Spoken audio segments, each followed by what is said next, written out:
And downtown Minneapolis plays host to the longest running rivalry in Division I, the 113th meeting between the Wisconsin Badgers and the Minnesota Golden Gophers. Both teams wanting to get a handle on the axe. Paul Bunyan's axe goes to the winner of today's game. It's the 20th anniversary of college football on ESPN. Number 18, Minnesota hosts Wisconsin. Welcome to the Northland, everyone. Winter has arrived early. Single-digit temperatures in Minneapolis last night, but that hasn't slowed down anybody here. Andre Ware, I'm Jeff Hullinger. We're glad to have you this afternoon. What should be a very, very fun football game. This is an offense for Minnesota that really brings a lot of heat. Yeah, they're led by quarterback Asad Abdul-Khalik, but he'll have plenty of help from his three-head monster at running back, Barber, Tope, and the true freshman, Maroney. They roll up lots of yardage and points, 41 points a game, 495 yards of total offense, 300 of which come on the ground, Jeff. Jimmy Dykes is downstairs with the trophy. Guys, I hold in my hand right now what these two teams are playing for today. It's Paul Bunyan's axe. Yes, Wisconsin leads right now overall in the battle for the axe 30-22. Wisconsin was told prior to the ball game that legend has it, Paul Bunyan and his blue ox named Babe actually drug the axe from the Wisconsin-Minnesota border all the way to the Gulf of Mexico, thus creating the Mississippi River. Some of the freshmen kind of looked around and thought, is that a true story? But the bottom line is this: every player I talked to prior to kickoff, they said, yes, the Big Ten title is still important, but the bottom line today, take home this axe. And I got to give it fair time right now. Minnesota on one time, Wisconsin on the other side. Both teams have a trophy case built in their locker room to display this axe, guys. All right, Jimmy, we are underway. Scott Campbell kicking off. And Lawrence Maroney bringing it out, and he's got some room very close to the 35-yard line.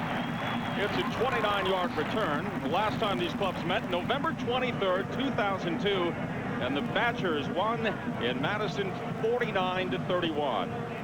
Asad Abdul-Khalik, the pride of New Jersey, a really a low-key leader. He's matured, and a guy who makes a lot of good decisions, Andre. Yeah, he really does. Second in the nation in pass efficiency. A good leader, fifth-year senior, makes good decisions. Davey O'Brien on the Davey O'Brien watch list.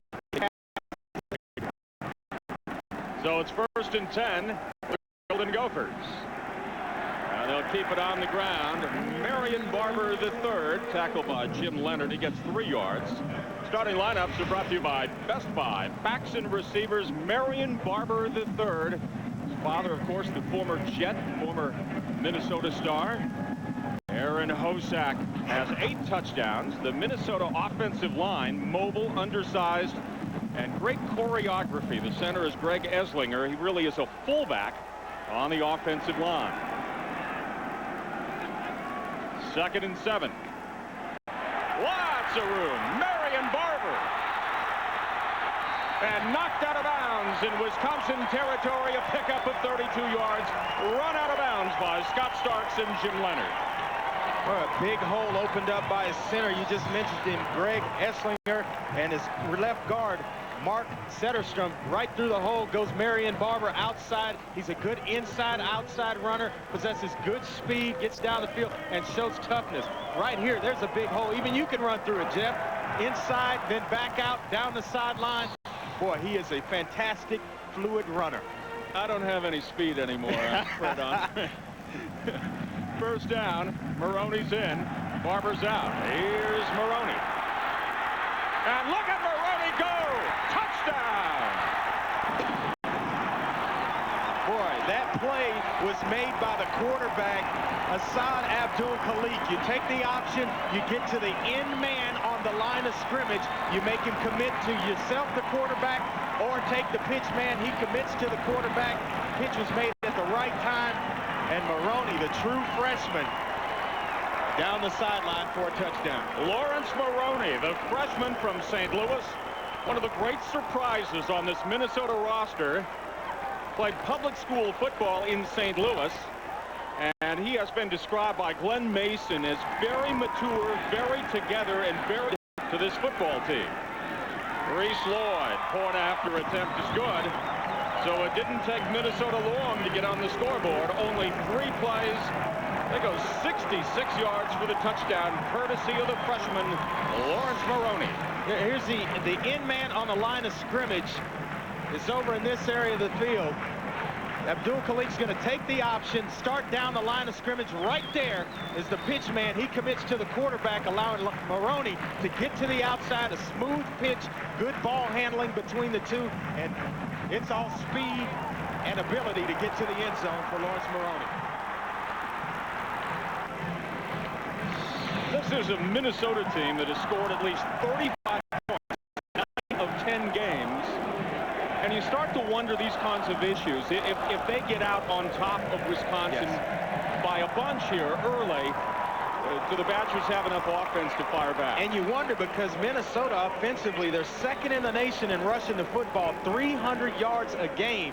You get a big lead like that, and they start chewing on the clock, just chunks of clock once they get the football. So it will limit Wisconsin, put them in a position where they got to score just about every time they get the football. Does this change what Wisconsin does now in terms of their approach? Well, I think it's still early. You don't have to match them point for point, but you certainly got to move the football and keep it out of their hands, keep it out of the Minnesota Golden Gophers' hands. Reese Lloyd's kick picked up by Ernest Mason. And Mason struggling to get across the 25-yard line. That's where Wisconsin will take over. Jim Sorgi is coming off minor knee surgery. He has been hit, and hit a lot. We saw him with a rib problem when we did the game with Illinois about a month ago. And it's hard replacing Brooks Bollinger, as he has learned. He's a good player, a senior, second all-time in Wisconsin pass efficiency. So he knows what to do with the football. He makes good decisions as well and operates within the structure of their offense. 1st and 10. Here's the pitch. And nothing for Dwayne Smith, wrapped up by Ben West, the ever-present outside linebacker. It's a loss of 5. It'll bring up 2nd and 15. Starting lineups are brought to you by Best Buy. Anthony Davis will not play, so we will see Dwayne Smith. And, of course, Lee Evans, the All-American, the wide receiver.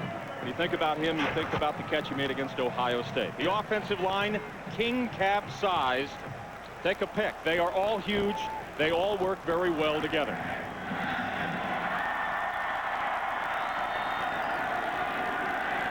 Throwing quickly to Lee Evans.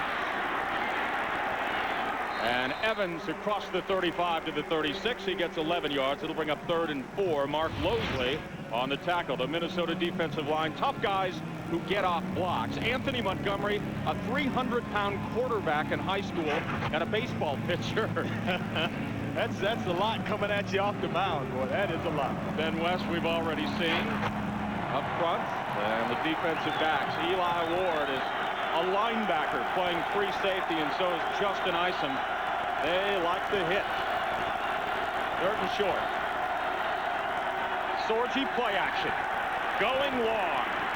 Evans out there and almost intercepted by Eli Ward, who had a take on that football but couldn't bring it in. And it was a pretty good job by Lee Evans of turning into a defensive back. All of a sudden, Eli Ward becomes the receiver. Lee Evans has to get back there and knock the ball away. Otherwise, it's going to be an interception. Minnesota's going to have a chance to, with excellent field position. So wonderful job by the wide receiver turned DB, Lee Evans. R.J. Morris is the punter, and the deep man is Marion Barber.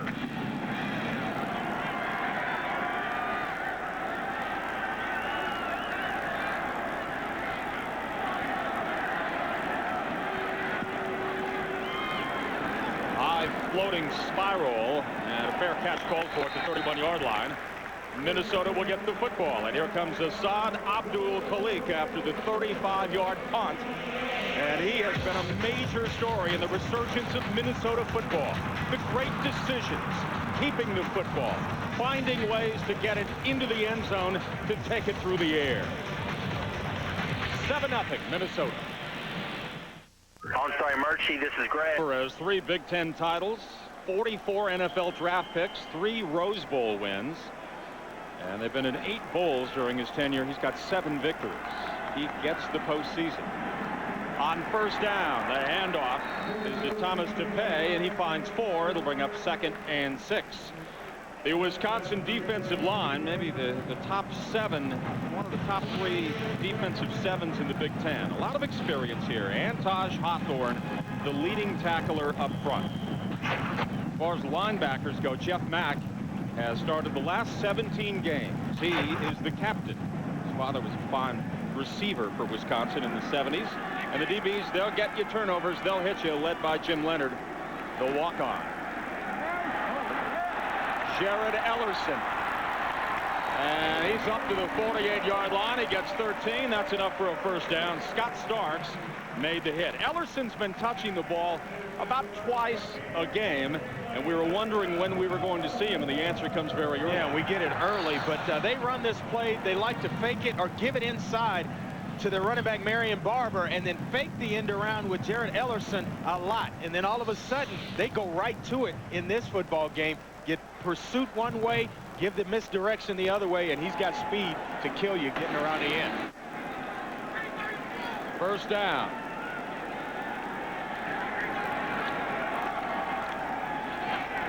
And a handoff to Tepe, and he runs into Antosh Hawthorne. It's a loss of 2. Let's go downstairs to Jimmy Dykes. Hey, Jeff, you mentioned Wisconsin's free safety, Jim Leonard. Former walk-on, now on scholarship, led the nation last year in interceptions. He's only 5'8" and weighs about 185 pounds. This is a guy that's from the small town of Tony, Wisconsin. Latest population in Tony, Wisconsin, 114 people. The Wisconsin traveling party to this ball game, 120. A small town kid in the big time right now. Yeah, he may be small in stature and frame, but he plays big. 11 interceptions last year. On 2nd and 11, the catch is made by Matt Spaeth, the tight end, and it's a gain of 10 yards. He will be very close to a first down for Minnesota. 2 fine tight ends. Yes. For this Minnesota team in Spaeth and UTEC, and I think they've been surprised by Spaeth and how strong he's been. And, you know, pro scouts, they come in to see UTEC, they get them mixed up. When Spaeth and UTEC, they don't know which is which. They really have to look hard at them because they're so similar. Run great routes. Spaeth's going to have a chance to play in the NFL as well. 3rd and 1. Ellerson in motion. And enough for the first down. Marion Barber, he gets 2 yards. Jeff Mack is there. He's the leading tackler for Wisconsin out of Madison. His 74 tackles lead this roster. Yeah, he's named to the 2003 Butkus watch list as well. Was defensive MVP of the Alamo Bowl. And look at this Minnesota offense, the quick strike offense. 34 55 touchdown drives this season are under 3 minutes. That's getting it and getting it in a hurry. But the flip side is that puts a lot of pressure on your defense. Well, you know, they got to hold up their end as well. We're going to score. You stop them from scoring. On first down. And a good job of pursuit by the Wisconsin defense. Marion Barber gets 2 yards. Alex Lewis, the outside linebacker, came up to make the hit. Let's go to Reese Davis in our studio. Reese, all yours.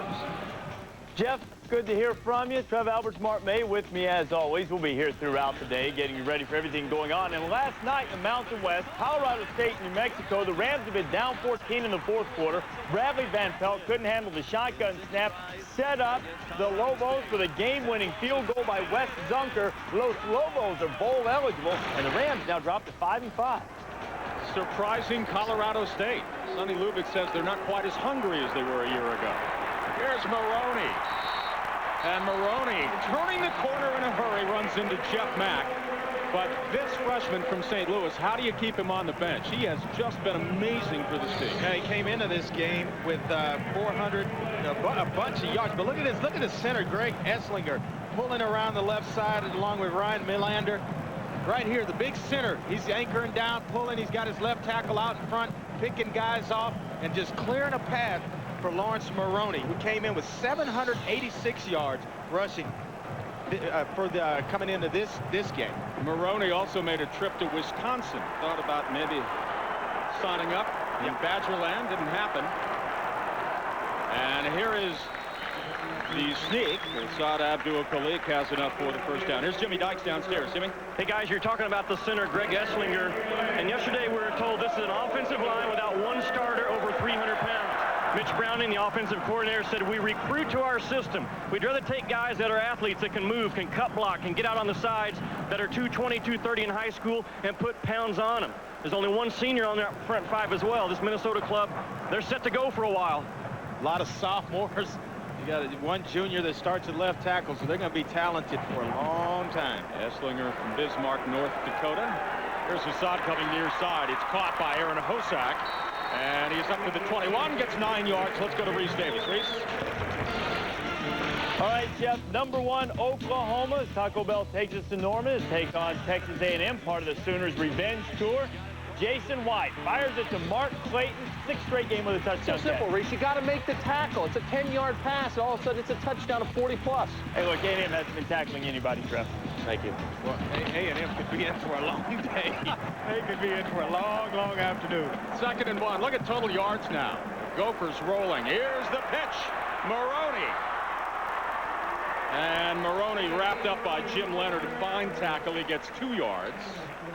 Boy, I've been really, really impressed with Abdul Khalik as a leader of this team. You saw a play ago. He's right on time with the football. They throw a little out route, 3-step drop, and he gets the ball out of his hands into his receiver, recognizing one-on-one coverage, comes back, they run the option, he gets to the end man on the line of scrimmage, makes the correct read and pitching it to his tailback. He operates, they talk about being 2nd in the nation in pass efficiency. He is efficient in this Minnesota offense. And it's made a difference. He's healthy this year. Yes. Last year he had the 2 ankles that absolutely were painful and he couldn't move much. But this year he has been good. Here's the handoff. Finding some room. Banged out of bounds. Maroney by Jim Leonard. Today ESPN has 2 great college games at 3:30 Eastern. Purdue and Iowa. It's going to be great. Hawkeyes trying to stay alive in the race for the Big Ten title. And at 7:45 Eastern, the Pitt Panthers trying to remain undefeated in Big East play as they'll take on Virginia Tech, who looked great against Miami. We had Virginia Tech a couple of weeks ago against Syracuse, and then they lost to West Virginia. So take a look at the NCAA leaders. Virginia Tech special teams, of course, always getting it done. And when you look at that list, you know, the top teams there, you got Texas on that list, you got Virginia Tech, Miami.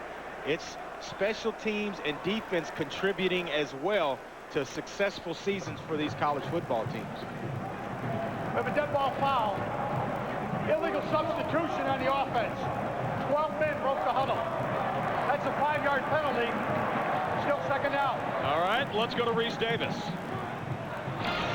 All right, Jeff, West Virginia and Boston College both fighting to become bowl eligible. And this is Paul Peterson in at quarterback. Little jump pass in there to Matt Ryan, and the Eagles on top of the Mountaineers, 7-0.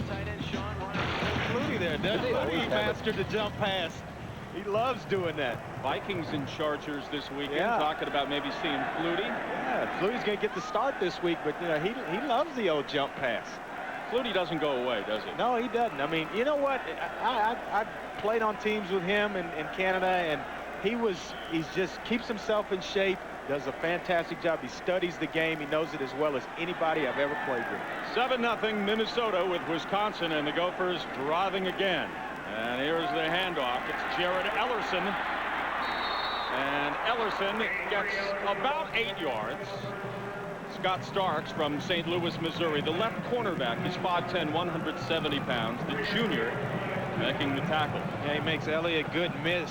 He's got just enough shake and enough swivel in the hips to get around the guy and get outside and pick up a couple of yards. But that's 2 times that they've run that play. And usually it's set up when you have success running your tailback on the zone play and you fake the end around. All of a sudden you start to give that, and it's a big gaping hole on the outside. Look at Glenn Mason on 3rd and 8.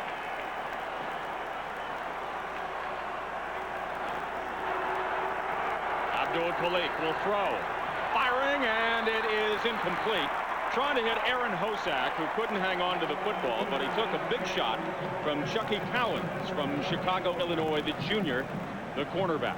Yeah, they try to use Hosak's size at 6'5", 210 to just run a slant route and get good body position. Abdul Khalik with a 3-step drop, and he's going to throw the slant against Chucky Cowens, who's only 5'8". If he can get inside, use his body position, just a little bit better throw, and that may have been a completion for a 1st down. Reese Lloyd is 8 for 10 this year. His longest has been 54 yards. This is from 34, and it is on the way, and it is true.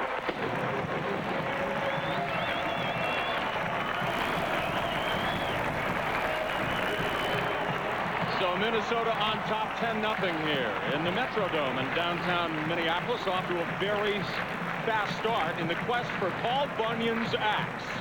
So now Jim Sorgi has some pressure on his shoulders when we come back. I've got to have this for Saturday night. Gopher football history, of course. Bronco Nagurski, a member of the College and Pro Football Hall of Fame.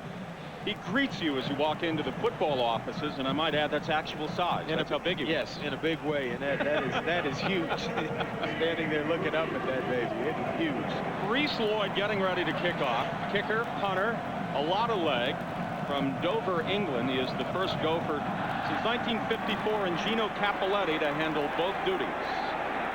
Ernest Mason for the Badgers.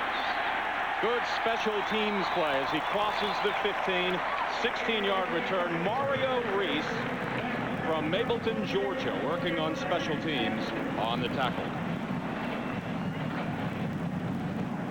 Well, when you think about Wisconsin, in part, you think about Anthony Davis. Last year in this game, he had 5 touchdowns and over 300 yards. And he really has been a Gopher beater over the years, but you know, he got the ankle injured against UNLV, and it's been that kind of season. Yeah, it really has been tough on him all season long, in and out of the lineup. On first down, Booker Stanley making the cut, and room down to the 27, maybe the 28. He gets 12. Anthony Montgomery, the nose tackle, chased him and made the stop. Let's go to Jimmy Dykes. Guys, Anthony Davis has been a real pain in the side for Minnesota the last 2 years. He's racked up over 500 yards and 8 TDs, out this ball game with a sprained ankle. But how about this? He's a very humble young man, spoke with me a little bit. He's very proud of the fact that he's doing his elementary student teaching this semester to 6th graders. Pretty impressive 6th grade teacher, huh? Absolutely. And too bad he was off to such a fast start for the Heisman, Big time. And the handoff. Booker Stanley, no gain. The Minnesota defense led by Anthony Montgomery. He is a sophomore out of Cleveland, 6'5", 315 pounds. Mark Losley is over there also. But Montgomery is an incredible athlete when you consider that he was a baseball pitcher in high school with over 60 strikeouts. Baseball pitcher, quarterback, and averaged 17 points on the basketball team at 6'5" and over 300 pounds. That's unheard of. I mean, Jared Lorenzen at Kentucky, but this guy just takes the cake, literally. How much bigger was he than his center in high school? Wow. They said the center was only 5'11". 2nd and 11. Sorgi looks right and looks left. He'll keep it, and he'll go down. Ben West from Appleton, Wisconsin. It is a loss of 2. One of 15 players on the Minnesota roster from Wisconsin. Well, this is a sack that Sorgi doesn't really have to take. There, he's checking one side of the field, back to the other. Nobody's open. You're out of the pocket. Just throw it away. You don't have to take that lick. Send it in the stands. Come back on 2nd down, 3rd down, and fight again. Appleton, the famous home of Harry Houdini. Not talking about the rapper either on the old school. Yeah, Ben West is a good football player. Plays through a lot of injuries for that Minnesota defense. 3rd and 12, here comes the blitz. Sorgi gets rid of it, and it's caught. Lee Evans at about the 40-yard line, a pickup of 14. That's enough for a Badger first down. Well, Great throw, fine catch. You go to your best player on offense right now. It's in the game, Lee Evans. They got to get him involved. Got to mix the run with the pass. Don't get away from what you do running the football. That's the effective thing, that big offensive line for Wisconsin. But you got to get Lee Evans some touches. They tried early in the football game, had gone back to him for a while, get him out some end around, some quick stuff, and let him get into the flow of this football game. Do you think they're going to continue to throw the football? I don't think they really have to just go exclusively to passing, but they got to keep him involved, keep Minnesota off balance. First down, Sorgi quickly far side, caught by Evans.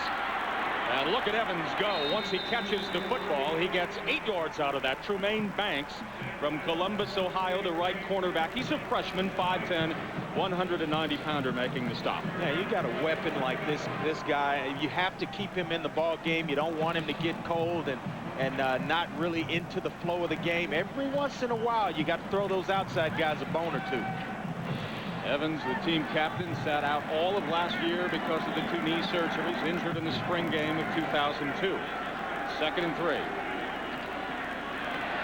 First down, Wisconsin. Booker Stanley wrapped up by Eli Ward. He gets 5 yards. Yeah, there's no set rotation between Dwayne Smith and Booker Stanley. It's just, you know, talking with the coaches at Wisconsin, it's whoever gets the hot hand is going to be in the football game. Right now, it's Booker Stanley. Look at that cutback. Just great athletic ability. Reads it one side, flow of the offensive line going right. It creates a hole to cut back through. Good vision by Booker Stanley. Yeah, when you think about Wisconsin football, you think about big offensive linemen and depth at the running back position. On first down, Charles in motion. Draw play. Up the middle, spinning. Fine job by Booker Stanley for the Wisconsin first down. Isom on the stop. It's an 11-yard pickup. Boy, what really helps to make this play, watch the eyes of quarterback Jim Sorgi here on the draw play. He's just looking down the football field, holding the linebackers as they try to drop. Then all of a sudden, he's going to turn and hand it off to his running back. It is the most played rivalry in NCAA Division I football. They have met 112 times before. This is 113 for Wisconsin and Minnesota. Sorgi rolling with time downfield. Oh, and it's dropped by Jonathan Orr. It was behind Orr. It was not an easy catch, but he was all by himself. Yeah, it's good job there by Jim Sorgi. That crossers, Lee Evans going across the field here. He's got guys coming in here and a bunch of crossers. Then all of a sudden he's got Orr coming underneath into this area of the field. He's going to come wide open. That's just, you got to make a play there for your quarterback. A look at Jonathan Orr. Sorgi, meanwhile, 2 for 4 and 26 yards. 2nd and 10. And here is Booker Stanley. This time only 1 yard. Ben West making the tackle. West has a ligament tear in his knee, and he is able to play against running plays, but he doesn't have any lateral movement and has to come out when it looks like the opponents are going to throw. Yeah, he's playing with a torn MCL. He's had a separated shoulder, and you know, he plays hurt all the time, plays through the pain. He says, Coach, I can play if I know they're going to run the football. If you think they're going to pass, you got to take me out of the football game because I don't think I can cover. So he's smart enough to know his limitations, whether he can or cannot stay on the football field. All right, 3rd and 9. From the shotgun, Sorgi blitz. Trying to set up the screen. Here's Dwayne Smith. Great play inside the 20 to the 19. Tremaine Banks, the stop, pickup of 18. They operated it perfectly. Well, watch this block by Dan Benning, the left guard, and watch Sorgi here with the eyes. Draw him to you, the last second. Flip it out there to your running back. Watch this block. Boom! Big pancake block on Eli Ward by Dan Benning, the left guard. Fabulous job by Jim Sorgi of waiting to the last possible moment to set up that screen to Dwayne Smith. Minnesota showing blitz. Sorgi, and it's incomplete. It was batted down by Mark Losley from Spring Lake Park, Minnesota. He's the left end, a sophomore at 6'6", 275 pounds. Yeah, he started 20 straight games for this Minnesota defense, so he's in there. He's a tough guy as well. He's going to be, they can count on him every weekend to be in his left end spot, playing hard for that Minnesota defense. 4 sacks this year for Losley. Wisconsin coming off a bye week. They've lost 2 straight, Northwestern and Purdue. Out of the shotgun, here's the reverse, Brandon Williams. And Williams gets about 4 yards. And a reminder, each Sunday morning, join Chris Berman, Tom Jackson, Steve Young, and Chris Mortensen, along with Michael Irvin, for NFL Countdown, presented by Old Spice at 11 a.m. Eastern. And reports from all games, up-to-the-minute news and stats, plus a weekly feature by John Madden. Everything you need to know right up until kickoff every Sunday morning. I enjoy watching those guys. It's good to see Mike on there. He does a fabulous job. All the rest of the guys, Tom, Boomer, Look at this drive. This is the 13th play coming up. And this is what Wisconsin likes to do. Jumping off sides, Minnesota. And penalty markers near and far side. Maybe Darrell Reed. It looked like he was the one who jumped off. The defensive tackle, freshman from New Jersey. Darrell Reed's a converted linebacker. A lot of tackles for losses for that Minnesota defense. He can find the runners and the quarterbacks in the backfield. We saw Wisconsin against Illinois have those 3 very long scoring drives of 8 minutes, Yes. 7:15, Yes. 7:12. And that's what they like to do with that big offensive line. And this is one of them. They get in there, and I like what Brian White's doing on this drive. He's mixing the run and the pass, keeping Minnesota off balance. On first downs, he's trying to throw the ball down the field and get some yardage. So he's going to keep this Minnesota defense loose, not allow them to keep a bunch of guys around the line of scrimmage. The dead ball foul. Defense in the zone. Cause the offense to react. That's a 5-yard penalty. Still third down. And a look at Glenn Mason, conference coach of the year in the Big Ten, the Big 8, and the MAC. He's the only coach in NCAA history to be named coach of the year in 3 different conferences. Done a great job with this program. Yeah, he really has. I mean, as he goes out and he recruits, he beats the bushes to find players. And the thing I like about him is he develops talent for his football program. 3rd and 1. 3 tight ends for the Badgers.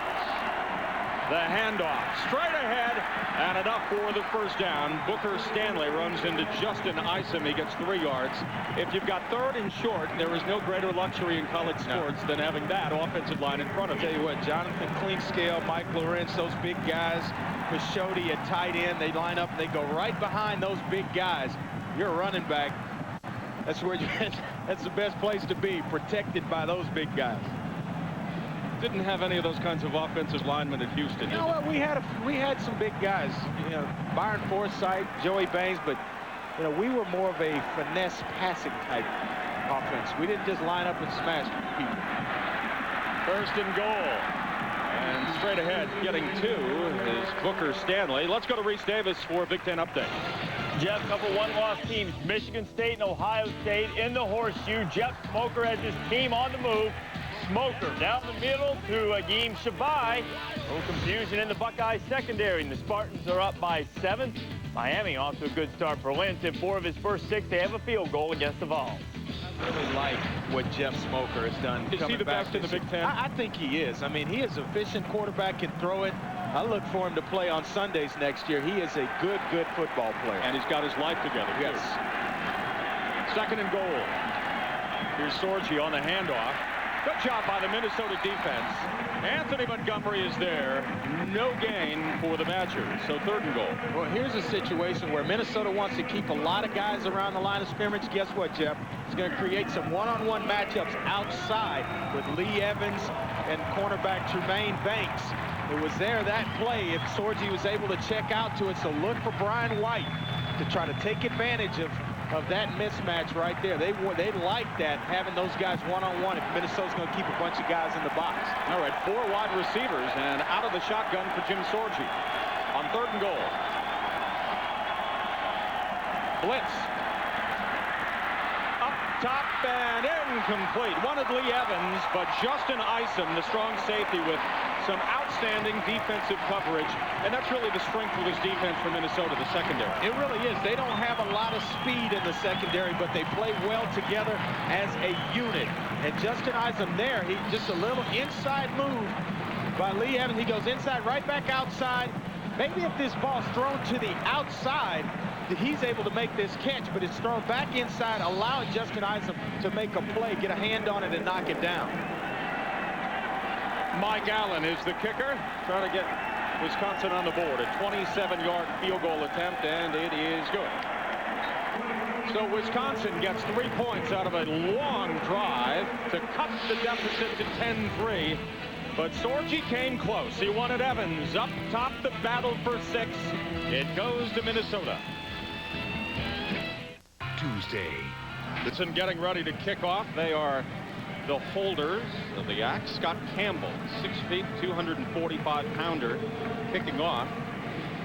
He's not afraid to make some tackles out there, Andre. He looks like a guy that'll mix it up, definitely. From Clemson, South Carolina. Here's Maroney.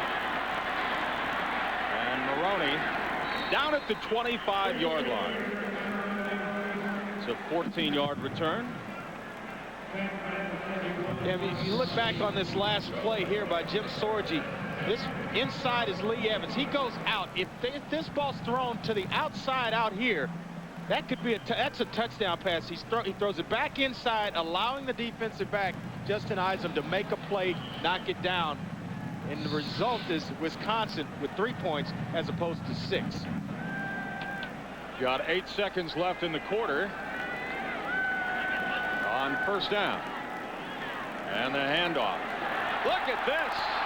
Look at Marion Barber III. He gets 10 yards. Should have enough for a first down. Chucky Collins came up, and that is the end of the first quarter.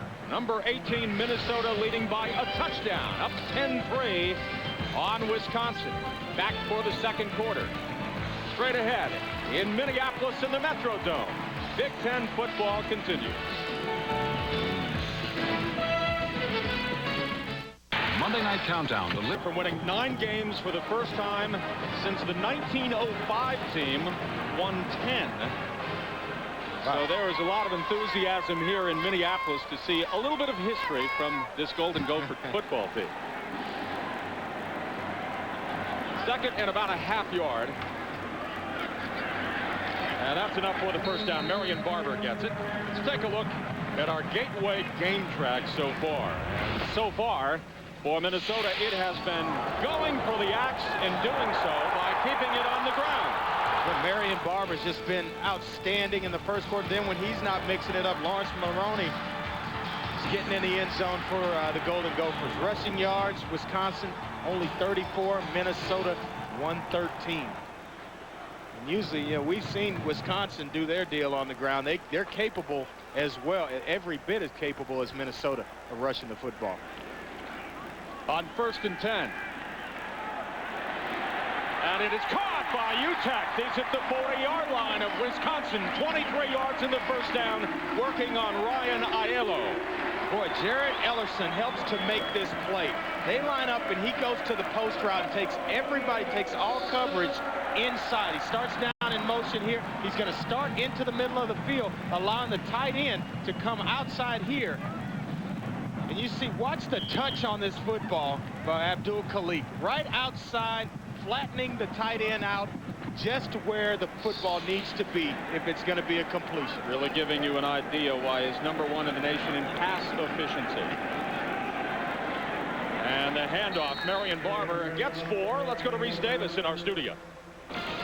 Jeff, Jackie Sherrill's last meeting against his alma mater, Mississippi State, taking on Alabama, a couple teams who've been pretty bad this year. 3rd and 16.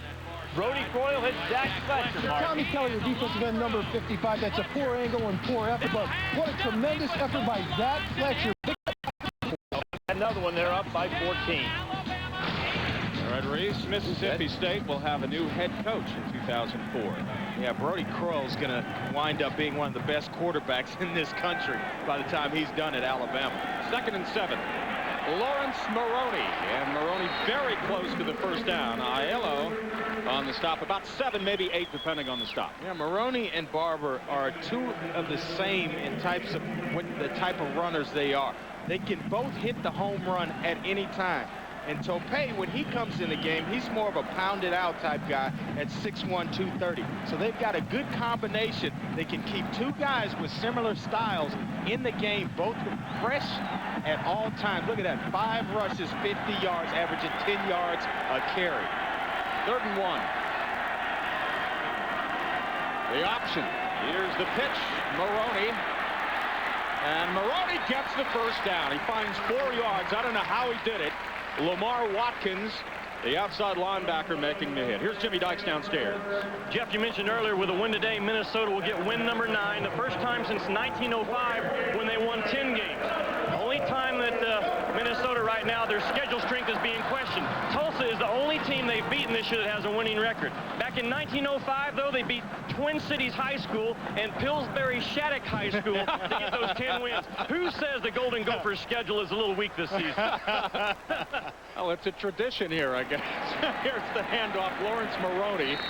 And Maroney gets 5 yards. You know, 1905, 1906 is the year that Teddy Roosevelt outlawed football in the United States because of injuries and death. Now, I just want to know how good the high school teams were that they were playing. They had to be pretty good to step up and play against the college team. Those were different times. Oh, man. You're going to have to flex your muscles a little bit against the little guys. 2nd and 5. Abdul Khalik coming near side, caught by Tony Patterson, and Patterson run out of bounds after getting 5 yards, and they are moving down the field right now with a very nice mix of run and pass, keeping the Wisconsin defense maybe a little off balance. Yeah, and the key word is the mix of running and passing, and it keeps defenses off balance. It is utterly important for the offense to run the football effectively and then don't become one-dimensional. You have to pick it up and throw it as well. But look at Abdul Khalik here, just right outside, little flip right outside, and he gets a great block from Hosek, his wide receiver. Jared Ellison is split to the top of your screen on 3rd and 1. And a handoff right up the middle. Marion Barber, he gets 4. First down for Wisconsin. Excuse me, for Minnesota, so the drive continues. Boy, they are just going right at the middle of this Wisconsin defense. And a lot of guys, Hawthorne is a guy who makes a lot of tackles. Coming into this game, he's had a tackle for a loss in each game this year. And they're going right inside at him. And sometimes that's the best way. Go right at the best player on the defense. Keep him occupied all day. 1st and 10. And Ellerson with the call right up the middle. And man, does he take some shots. Jim Leonard is there. Pickup of 3. Here's Reese Davis. Jeff, the Sooner revenge tour continues. It's playing at home this afternoon. Oklahoma against Texas A&M. Aggies beat them last year. Kewan Jones, 9 carries, 45 yards on that drive. Boomer Sooners handing it to the Aggies, 14-0. I'd like to be Bob Stoops' agent.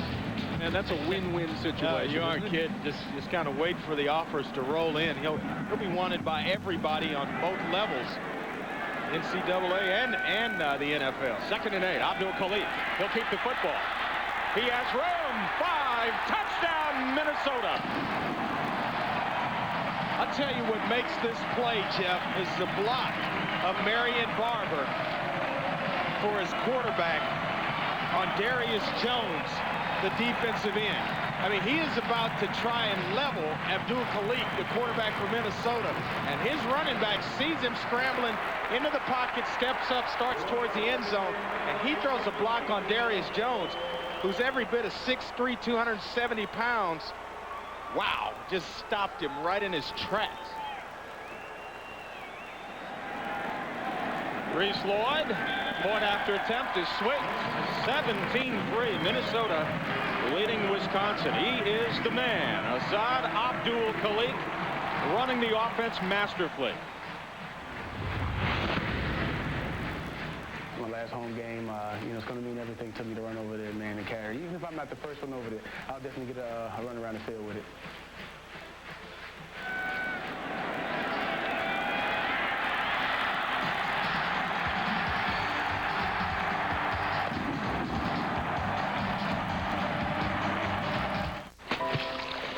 He always talks about wanting balance on offense.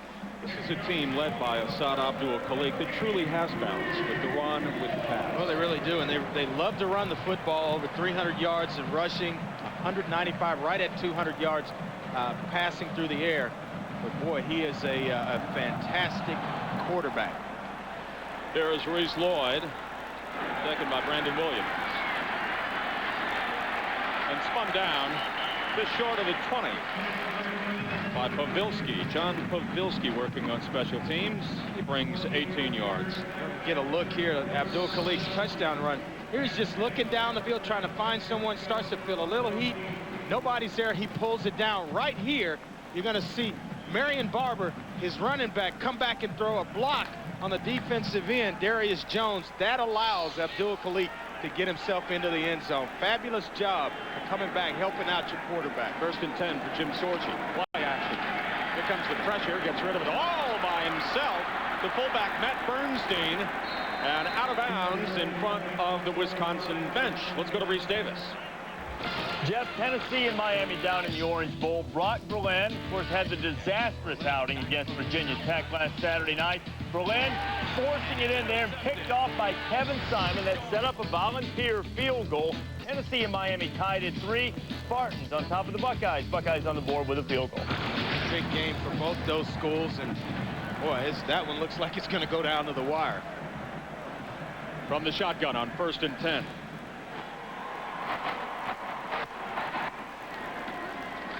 Here's Sorgi. Tripped up and nailed by Terrence Campbell and Uki Dozier. Campbell's nickname is Stick, and for an outside linebacker, that's a good name. You think of hit or stick, but the reality is when he came to school, he was very thin, hence the name Stick. Yeah, I don't know if this was a mix-up in a play call or what, but he fakes it inside, and he's out there naked all by himself trying to run the football, and your quarterback's coming off knee surgery. I don't know if I would have him moving around outside on a naked bootleg. Yeah, wearing number 19. Yeah. He looked like Bernie Kosar there scrambling. He moved like him, too, on that play. 2nd and 11. Here's Sorgi. And it is tipped and caught. Great concentration by Lee Evans, who should have enough for the 1st down. He gets 11 yards. It looked like Terrence Campbell got his hands on this one, but Lee Evans, just outstanding concentration, tracking the ball through the air after it's tipped and coming up with a catch. Well, he's made his presence felt in this 1st half. Here, nice route, those curl route inside, moving away from the defensive back. You can't stop. If you're in man-to-man coverage, you got to work back for your quarterback. Good job of concentrating on the football by Lee Evans. Evans went to the same high school as Chris Chambers of the Dolphins. Been some good receivers come through that Wisconsin program. Absolutely.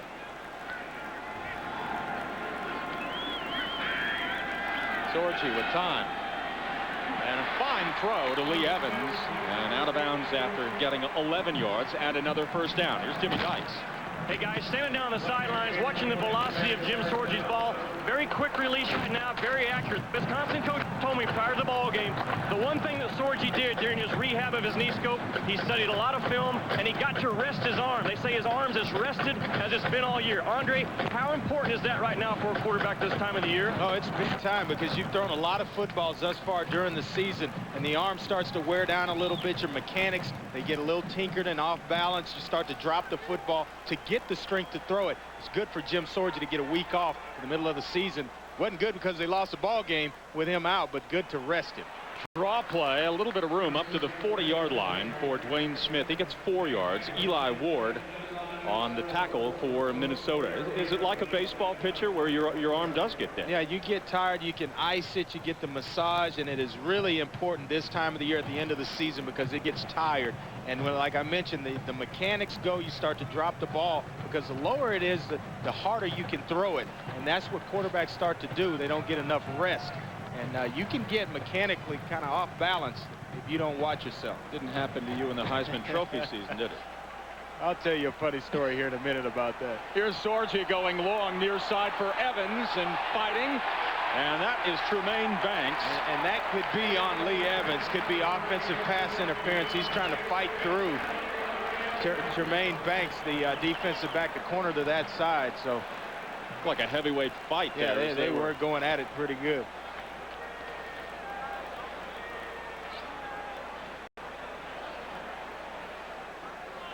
Oh, wow. Oh, yeah, it will. That shows you how much I know. Look at it, outside release. Lee Evans up the field. Defense, 15 yards, previous spot, automatic, 1st down. What do you think? And I have to disagree with that call. I mean, Lee Evans has got his hands wrapped around Tremaine Banks. Can't get his hands up to make an interception or an attempt at it, and you call it on the defense. Wow. That is a very, very questionable call there. 3 penalties against Minnesota, 25 yards. Sorgi now is 6 for 10, 82 in the yardage department. On first down, on the ground, to the 22 is Dwayne Smith. He runs into Eli Ward, 3-yard pickup. Going back to, you talking about weary arms. In college, we used to throw so many passes, I'd always cramp right in the bicep. And I'd go to my coach, John Jenkins, and say, Coach, you know, I don't know if I can throw any more passes. My arm is just worn out. And you know what he'd tell me the remedy is? Just throw through it. Just throw through the pain. It goes away. I'm like, come on. Take 2 Advil, we'll see it crack. Throw through it. I'd never heard that one before. Throw through the pain. It'll go away. I think they say that at Texas Tech, too. 2nd and 7 from the shotgun. Low snap. Good job by Sorgi. Firing and too tall for his receiver at the 5. Brandon Williams was open, the wide receiver, the sophomore from St. Louis, but it was about 5 yards over his head. Yeah, he found a little hole in the zone there, and Sorgi had live arm just a little bit too high and too much out in front for Brandon Williams to come down with that football. Big 3rd down here for Wisconsin. Because almost now, the way Minnesota's operating offensively, we talked about a little earlier, they've almost got to score just about every possession because Minnesota is chewing up so much of the clock. Keep your eye. Keep an eye right here in the slot for Lee Evans. The numbers on 3rd down conversions. Deep drop for Sorgi. Across the middle, wide open. First down as the target, Darren Charles, coming up with a football from Oshkosh, Wisconsin. He gets 11, the tackle by Tremaine Banks. Yeah, we talked about Lee Evans and keeping an eye right in here. He's going to start down and inside and clear everything out for the receiver working in this area of the field. Right there, just wide open. I think I can come out of the booth and complete that one. It was so wide open. I don't know, though. Arm's got a few cobwebs on it. Yeah, that's a big, big target, too, crossing the middle of the field. 6'6" at wide receiver. So first down for Wisconsin. Booker Stanley runs into a wall of Minnesota jerseys. He gets maybe 1. Booker Stanley, he's been the workhorse. All 3 of these guys, we mentioned Anthony Davis sitting out today's ball game, Dwayne Smith and Booker Stanley. You talk about a 3-headed monster from Minnesota. They've got one at Wisconsin. All of them are healthy. Everybody, 6.5 yard average for Davis, 4.8 for Smith, and 4.1. All 3 have 5 touchdowns between them. So that is getting it done. A lot of production. And that young man, in a year where nobody's really busted out in terms of the Heisman, he's healthy. I got to believe that he's in the running this year. Wisconsin has taken a timeout. We'll do the same. Gophers are leading the Badgers, but Wisconsin has something going. EN's College Football Saturday, brought to you by Nissan, who invites you to shift the way you move through the world. It's a very cold day in Minneapolis, Minnesota, and Wisconsin, all of the North Country. Winter has come a little bit early, but here inside the Metrodome, a toasty 72 degrees, and it's been a Minnesota team that has been very warm here in the first half. Yeah, keep an eye on this smash route down low. Darren Charles and Lee Evans. Here's Sorgi. Wide open is Booker Stanley. Stanley inside the 5. He gets 6 yards. Ben West making the initial stop.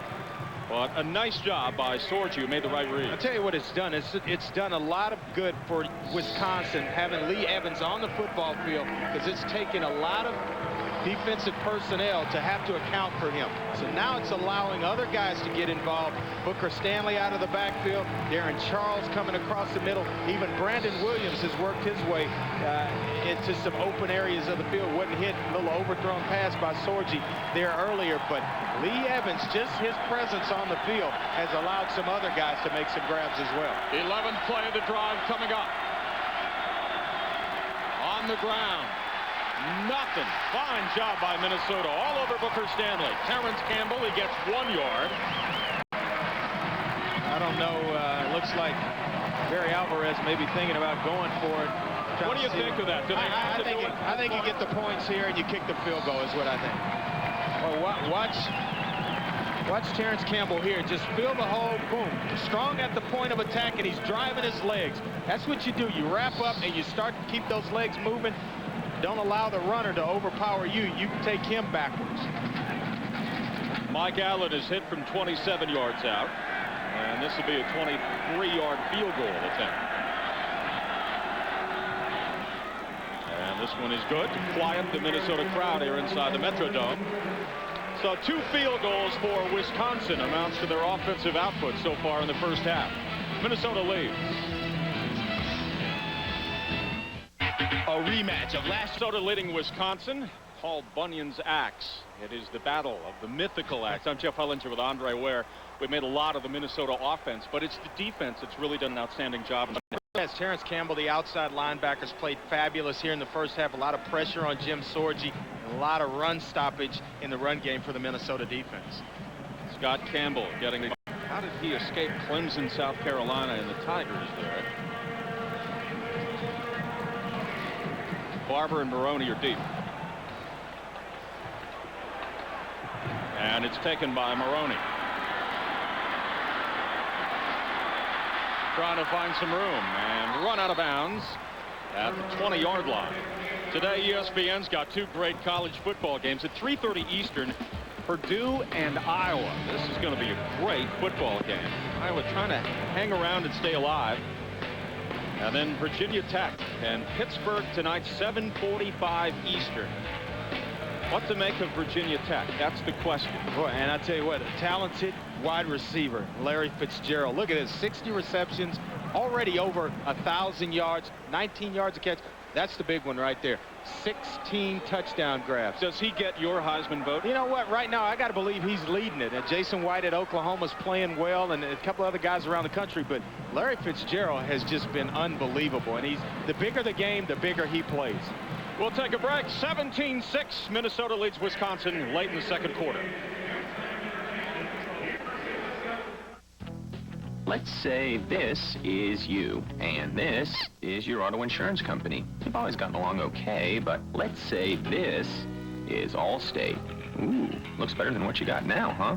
Well, qualified drivers who call Allstate for a free auto quote can get a company this good for this kind of price, maybe less.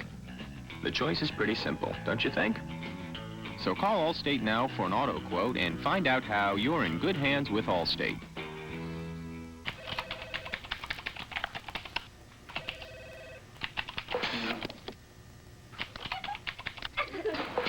On the road and stuck trying to get business email in all the wrong places? Get Verizon Wireless Remote Email Access. Stay productive and in touch when you're away from the office. Can you hear me now? Good. Now ask how you can save up to $200 on select wireless PDAs and BlackBerry devices. Verizon Wireless. We never stop working for you. The Revolution Massaging Showerhead from Moen. Get water to spin, twist, and twirl. It will reinvent your whole day. The Revolution Massaging Showerhead from Moen. Buy it for looks, buy it for life. The show Entertainment Weekly calls the most powerful new drama of the season. You deserve this moment. Playmakers, the season finale. Tuesday at 9 p.m. on ESPN. Preceded by last week's episode at 8. Back in Minneapolis, the last 4 drives of this ballgame, 2 for Minnesota, 2 for Wisconsin, all have been very long. Minnesota has had 14 and 11 play drives. Minnesota has had 17 and 12 play drives. Long football drives, eating it up on the ground. On 1st and 10. Handoff. Maroney. There comes Maroney. And brought down in Wisconsin territory after a 44-yard pickup by Lamar Watkins. This is athletic. You can't teach this. This is just pure athletic ability.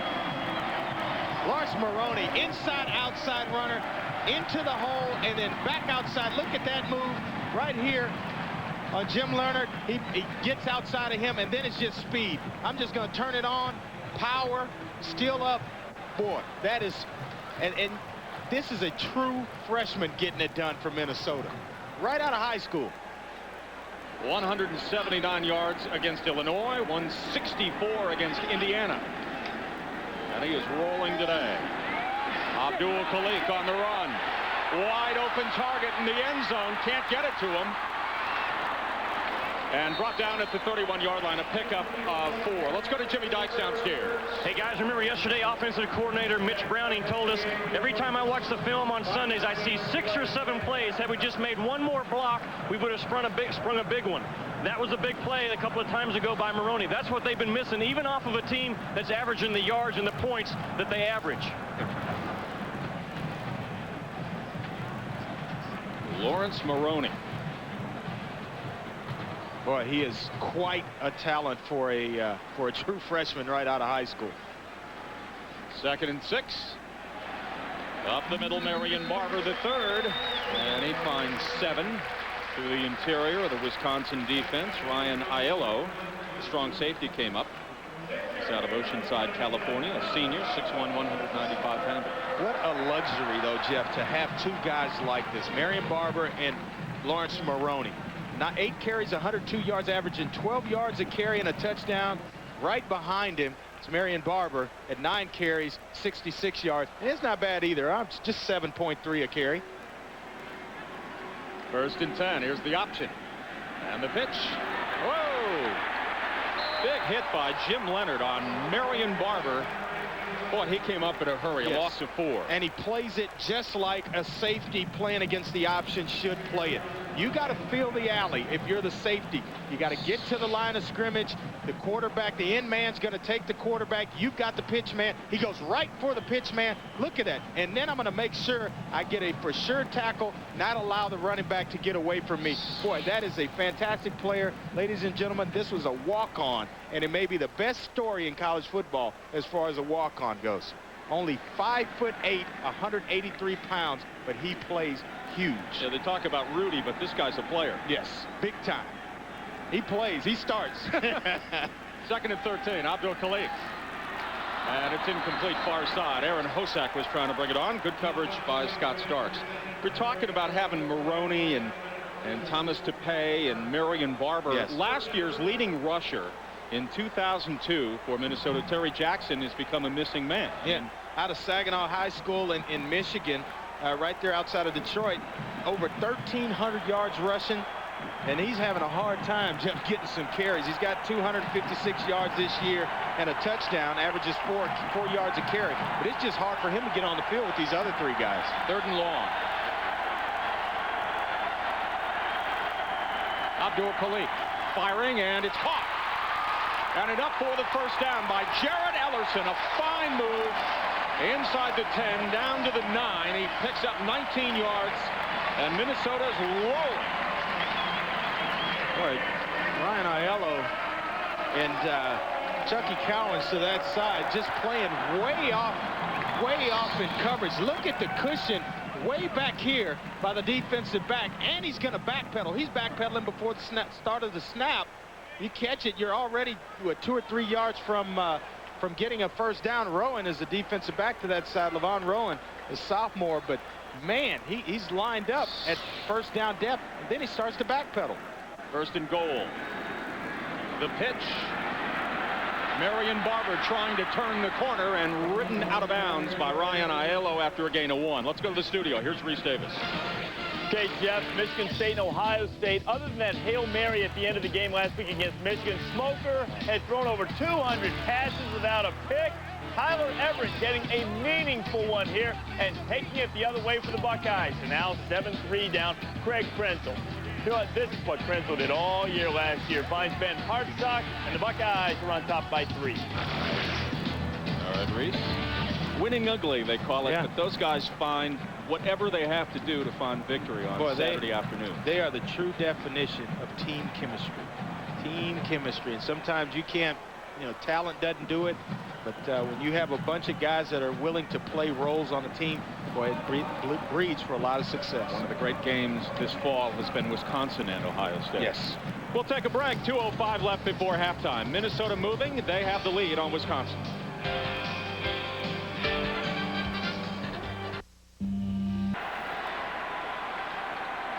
On 2nd and goal. Up the middle, trying to slam into the end zone. Touchdown, Thomas Tepay. And he's their big inside presence in the running game. Talked about him earlier from St. Paul right here. Johnson High School, 6'1", 230 pounds. Thomas Tope can get it done inside. Sometimes they go to one-back sets, and he is the guy. But right here, just straight ahead, little stutter step and right into the end zone, allowing the offensive line to time it up. And wow, just straight ahead and into the end zone. Tope grew up playing soccer in Liberia.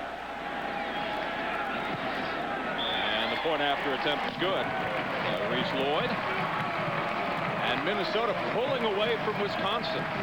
Starting to think about that axe for Glenn Mason. They won it from Wisconsin. And so far, so good. And Wisconsin's reaching that danger area where they're going to have to get away from what they game planned from this football game in terms of running the football. Now, all of a sudden, you got to get some points, and you got to get it in a hurry because Minnesota, look here, Thomas Tope, he may have come up a little bit short on that. He bounced into the end zone off the turf, but may have come up a little bit short. But Wisconsin, offensively, they got to get away from what they like to do, maybe put the ball in the air a little more so they can get back in this football game. Wisconsin fans thinking about the Michigan game here inside the Metrodome with Minnesota, where the Wolverines rallied for 31 points, and they got the victory. Boy, yeah, that's got to sit in the back of your mind, and then follow it up the next week with a Purdue loss. And, boy, that's tough. But you know, Wisconsin, they're capable of doing it. A senior quarterback, good running game. They got two wide receivers in Lee Evans and Brandon Williams that can get it done. A look at Barry Alvarez. In April, will become the athletic director at Wisconsin. Played for Bob Devaney at Nebraska, and now following Devaney's lead and being a football coach and an athletic director at a school. It's a lot to ask. But these are different times in college football. Yeah, with all due respect to Mr. Devaney. That surprises me with all the success they've had that he's 500 at Wisconsin in the Big Ten. And penalty marker. Let's go to the studio right now. Here's Reese Davis. All right, Jeff, coming up on the Miller High Life halftime report, Trev Alberts, Mark May will join me as always. The Sooners, oh, they're getting revenge. Served cold, hot, and any way you want. We'll talk about two quarterbacks looking over their shoulder, possibly Brock Berlin and Craig Krenzel. And I'll tell you about the best quarterback in the land, and he plays at Florida. And he's in a little bit of trouble right now, too. The Commodores visiting the Swamp, where the Zucker seems to have a little bit of trouble. We'll talk to you in just a little bit. All right, guys, look forward to it. For Wisconsin, down 24-6 with 2:01 left before halftime. 1st and 10. Sorgi rolling. With time. Fine throw. It's complete to Darren Charles and run out of bounds in Minnesota territory at the 49. Let's get an update on the tight end, the fine tight end for Minnesota, Ben Utek. Guys, it looks like if Minnesota's going to hold on this lead, they're going to have to do it without the services of Ben Utek. Stood by him just a second ago and just asked him, said, "Ben, what's up?" And he turned around and he said, "Man, my abs are hurting. I don't think I'm going to get back into this football game." That's a big loss. Big 6'6", 250-pound target they throw to. Right, he is. He helps them in that passing game in the middle of the field. Big tight end. The NFL scouts really, really like him. Here's Sorgi down the middle of the field. Oh, it's dropped at the 31-yard line by Darren Charles. There was nobody near him. Boy, what a good job by Jim Sorgi standing in the pocket, knowing that he's going to get hit by Brian West, who's barreling down, Ben West, barreling down on him and delivers the football right on time. Watch this lick he takes. He knows he's going to get hit. Doesn't weigh a whole lot, 198 pounds soaking wet at 6'5". So he's standing in there, that knee that he just had worked on a few weeks ago. Boy, that's tough. You're going to stand in there and take those. Come on, baby, catch him for me. 2nd and 10.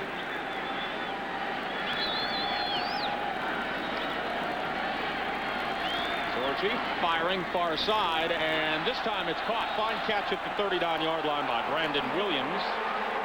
Gets 9 yards out of that. Yuki Dozier, the left cornerback, making the tackle. That's a fine grab. Yeah, fine concentration because he bobbled it a little bit, and I don't know if he was able to get his feet down, but the defensive back took him out of bounds. I think that's why it was ruled a completion. Here he's on his back. Maybe got shielded from the ref there to know if he had actually made the catch or not. They're showing it on the board. And what do you think? Fans don't like it. I think it's not a catch, but it was ruled a catch. Here's Sorge. He'll keep the football. First down. Down to the 26 of fleet-footed Jim Sorge, finding a first down 12 yards. Maybe the last person you would expect to keep the football. He's lulling him to sleep, holding his knee one play and then faking and running the quarterback draw the next. But he gets a good block from Morgan Davis, who kicks out on the defensive end there, allowing Jim Sorge up and inside for a first down. 1st and 10, Wisconsin trying to get some points here. Sorge all by himself. Touchdown, Owen Daniels. Great throw, a 27-yard touchdown strike for the Badgers. Well, when I talked to Greg Hudson, the defensive coordinator for Minnesota, he said, we're not very fast, but we play good as a group. Guess what? Wisconsin's got some fast players. And Owen Daniels can get down the field from the tight end position. He lines up a tight end and wide receiver, sometimes in the slot. Lee Evans can stretch the field. And now Darren Charles, he dropped the ball, but he's made some big catches as well. So look for Wisconsin to maybe take a different approach in the second half of getting back in this football game. Here's Mike Allen. And it is good. Well, when you think of Wisconsin, you think about those protracted scoring drives. That was quick. Yeah, it was. And 5 plays. They had to abandon the running game, which they like to do a lot. But look here, he's just going to stretch into the middle of the field and come open right up the seam. Sorge does a good job with his eyes, the inside receiver, right up the seam, the middle of the field. And Owen Daniels comes wide open. Took him 36 seconds to get into the end zone, and what a huge lift going into the locker room here at halftime. Well, he's got some big targets to throw to. Daniels at 6'3", Darren Charles at 6'6". It's like nobody picked up Daniels. No, I mean, he was released and right up the field. He only had 10 catches coming into this ball game, so not a lot. And don't pay much respect to him. All of a sudden, he catches you sleeping. Well, he's been in a lot of battles, a lot of football games. He's trailed in a few, knows how to play from behind. Barry Alvarez can coach from behind. It was maybe a good second half. Alvarez with Hayden Fry at Iowa in '79, and then Lou Holtz, his defensive coordinator. They were 32-5 at South Bend during that time. Lawrence Maroney, the freshman. Whoa, he takes a hit. And down at the 16-yard line with 1:20 left before halftime. Monday Night Countdown previews ABC's Monday Night Football game and provides up-to-the-minute NFL news with Stuart Scott, Tom Jackson, Ron Jaworski, Michael Irvin, and Chris Mortensen. Monday Night Countdown, 7:30 Eastern on ESPN. Then join Al Michaels, John Madden, and Lisa Guerrero when Donovan McNabb and the Eagles head to Lambeau Field to take on Brett Favre and the Packers. Philadelphia at Green Bay. Chris Mortensen has a son who's a very good football player. Going to Arkansas. Yes, indeed. On first down, Saad Abdul-Khalik keeping the football. He gets about 5 yards before he is brought down by Darius Jones, the left end. Well, he took a lick. Ouch. And he's not getting up fast. That's tough. It's right. Looks like it's right under the shoulder. He took a big lick cutting back inside. He says he's okay. He's a competitor. Watch this. He's looking, eyes down the field, feels a little heat, steps up in the pocket, tucks it away, and comes right back. Here's where he's going to get the lick. Driving his left shoulder right into the turf. And it's not like grass. It doesn't move. It doesn't give at all. You see the numbers. Efficient is a word that seems to follow him wherever he goes, and for good reason. Well, high percentage in passing today, 5 of 7, 66 yards. Has effectively run the option as well, getting guys on the edge, showing the speed of this offense. Backup quarterback is Benji Kamrath from Mayville, Wisconsin. He's a senior. Watch this in real speed here. He's just moving around, tucks the ball up. Watch this big lick by defensive end Darius Jones, just driving him down into the turf. Boy, that hurts. I've had a few of those left shoulder teams myself, and it bothers you.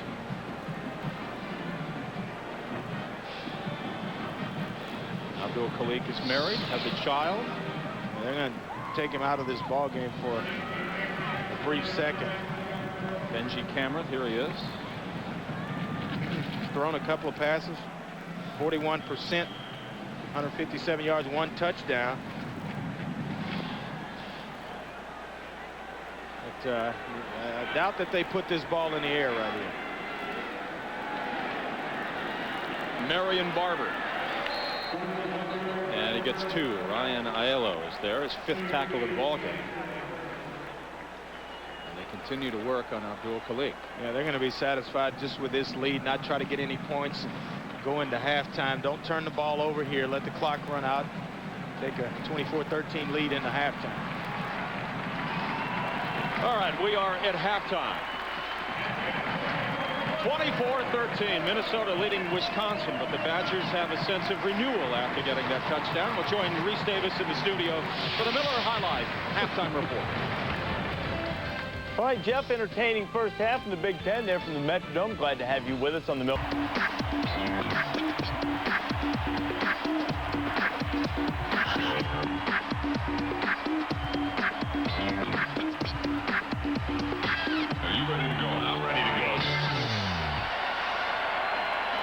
Downtown Minneapolis, the Metrodome for Wisconsin and Minnesota. Right now the Golden Gophers trying to get the Axe back, and so far so good for them. So there are some questions right now for the Badgers. How do they get back in this thing here in the second half, Andre Ware? What do they have to do? Well, at the end of the first half, they abandoned their game plan, went to the passing game with Jim Sorgi, and got back in this football game. That's what they're going to have to do in the second half, maybe a couple more times to get themselves a little bit closer to this Minnesota team. How about some of the things to look for? Well, on our be aware list, the Gophers, they're going to do what they do best, and that's run the football. Look for them to continue to do the same thing. We talked a little bit about Sorgi passing the Badgers back into this football game, and then the Axe awaits at the end of this outcome. Reese Lloyd, a fine kick and a touchback. Let's go to Jimmy Dykes downstairs right now. Hey, guys, I can tell you this. This turf they play on in the Metrodome is 9 years old. It's going to be replaced next year by AstroPlay, but this is hard stuff. We saw Khalik get hurt right prior to the first inning of the first half. Got that shoulder driven in to a very hard surface. I can also tell you this. Did not see Khalik come out of the locker room and not seen him warming up on the sidelines. Unfortunately, new federal privacy legislation prohibits schools from providing us with medical information without the players' prior consent. But I'll keep an eye and see if we see Khalik come out of this tunnel. All right, Jimmy, 1st and 10 for Wisconsin. Down 11 points as we begin the second half. Low snap. Good job by Sorgi. He wants to throw with time, and it's caught. Brandon Williams. And Williams thrown out of bounds in Wisconsin territory by Ben West. 45 yards for the sophomore from St. Louis, Missouri. Yeah, and we just talked about it. Jim Sorgi may have to throw this Wisconsin team back into this football game. What does Brian White, the offensive coordinator, do? He comes right out throwing the football. Good pass there outside, right where it needs to be for Brandon Williams to make the catch, and then after the catch, getting positive yards. Boy, this is going to be a pretty good second half of football. Sorgi now is 12 of 18, 198 yards. So a big output for him through the air. Running room for Booker Stanley. And he has 12 yards, another first down. Eli Ward is there, spit tackle. So the ESPN game track, Assad has been tough. But what is now troubling for Minnesota is the injury. It's not come out of the locker room. The Badgers have come firing back behind Sorgi. There to Owen Daniels. But here is the injury late in the second quarter. And the question now for Minnesota, is that it for him today? Well, it's going to be tough if he can't come back into this football game. On 1st and 10, Sorgi, far side, caught by Lee Evans. He gets 2 yards. It looked like a low snap. Donovan Raiola, there's been a bunch center. of those. Yeah, and Sorgi, it's such a quick pass. You can't really gather the ball and find the seams. You have to get it out as quickly as possible because of the blocks coming from the offensive lineman and the defense rallying up. So the pass was thrown a little bit low as well. But 19 passes today for Jim Sorgi. Look at that. When they throw the ball 25 or more times, they're only 25, 47, and 3 24 or fewer passes, 73 and 17. That means they rely on running the football to win games. Air Alvarez doesn't sound right, does it? Right up the middle is Booker Stanley. He's got he has about 4, maybe 5. Then West over there making the tackle again. Booker Stanley has, he and Dwayne Smith gone back and forth. Look at this, the rushing yards from a team that usually is on the, it's usually flipped around. Wisconsin against someone else, only 67 yards of rushing for Wisconsin, 218 for Minnesota. Boy, just lopsided any way you look at that one. Stanley was redshirted in 2002. Accumulated 10 letters in high school. 3rd and 5. Wisconsin 5 of 8 on 3rd down conversions. Here's Sorgi with time. Trying to go for a touchdown, and he does. Lee Evans makes the grab. Boy, he stood in again, showing his toughness, and he's limping a little bit, but boy, it's sweet. Doesn't hurt quite as much when the end result is a touchdown by your wide receiver. You'll stand in there all day if they're going to make catches for you. Another low snap, gets his eyes right back down the field and finds Lee Evans right in the back of the end zone for a touchdown. Well, Wisconsin right back in this football game, the opening drive of this second half. Mike Allen, the point after attempt, and it's perfect. Well, it only took them 5 plays. They go 80 yards, about 2:13 of possession. But Sorgi taking some shots. Bang! Twisted around for 6. Playing his best game of the season. Perfect on that drive. 3 for 3, 65 yards. And overall now, 14 of 20, 216 yards through the air and 1 touchdown. Scott Campbell kicking off. Lawrence Maroney. Spun around and pushed back after a 22-yard return. So Saad Abdul Khalik replaced at quarterback by Benji Kamrath. Kamrath's a Wisconsin native, Mayville, Wisconsin, Mayville High School. He had to start 2 games last year and led the Golden Gophers to a win over Northwestern, 45-42 victory over Northwestern last year. He's played in 7 games this year. He's got a little experience under his belt. 1st and 10. The pitch. Marion Barber. And Barber across the 30 to the 31. He gets 8 yards. Chucky Cowens, the left cornerback, on the hit. But replacing Asad Abdul Khalik is more than just, you know, replacing a guy who throws the ball well. Yeah. He's really the quintessential leader of this team. Tell you what it does. It goes from a quarterback that you're asked to win games to a guy that you're asked to just manage the game. And they're going to just rely on those 3 running backs, Barber, Tope, and Maroney, to hold on and try to win this football game. It won't be a whole lot of passes in this second half for Minnesota. 37-8 when leading at halftime, but that's with a healthy Asad Abdul Khalik. Handoff Thomas Tope. He gets 3, runs into Lamar Watkins. 1st down. When I think of Abdul Khalik, though, I think of really a manager of a football game. He really manages the game well in his teammates. Well, it's because he doesn't get too high or too low. He's not a rah-rah guy. But the offense is squarely on his shoulders in terms of getting guys in the right place, operating the system, checking in and out of plays. So he's asked to win football games, relies on those big running backs. But here, Kamrath is definitely in a different position where he's just going to be asked to manage this football game. On 1st and 10, Kamrath wants to throw. Going long downfield, and it is caught! Caught by Jared Ellerson. Ellerson with a 38-yard gain, working on Chucky Cowan. Wow, that surprised everybody from here all the way back to Madison, Wisconsin.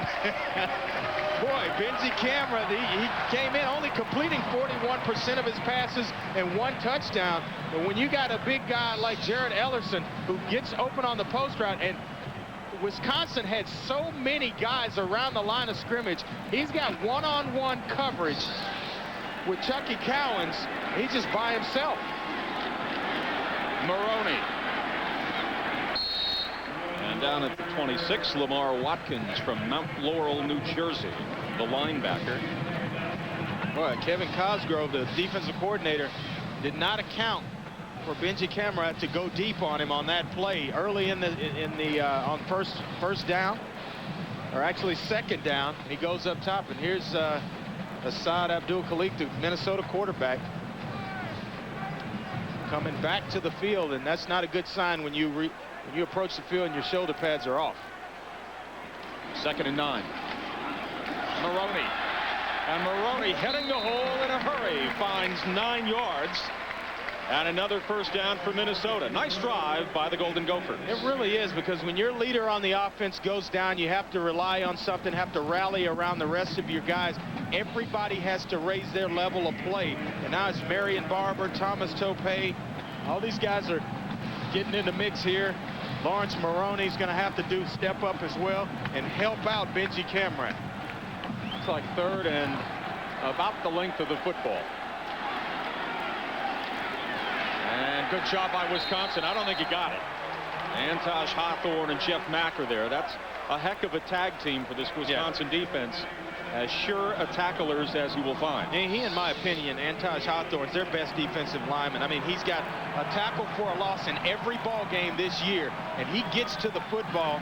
300 pounds, is 6'3", and he's quick, plays with a low center of gravity, and when he gets there, he is mean. He's ugly when he gets to the runner or the quarterback. He is a force to be reckoned with in the middle of that Wisconsin defense. Reese Lloyd with a 34-yard field goal. He's already hit from this distance earlier in the ball game. And here's the kick. It is good. So they get 3 points out of that, and the lead now is a touchdown. 27-20 Minnesota, but the Gophers are coming. F-150, built Ford tough. Cold day in Minneapolis, one of the great cities in America. It was fun to spend time in Minneapolis. A lot to do, a lot to eat.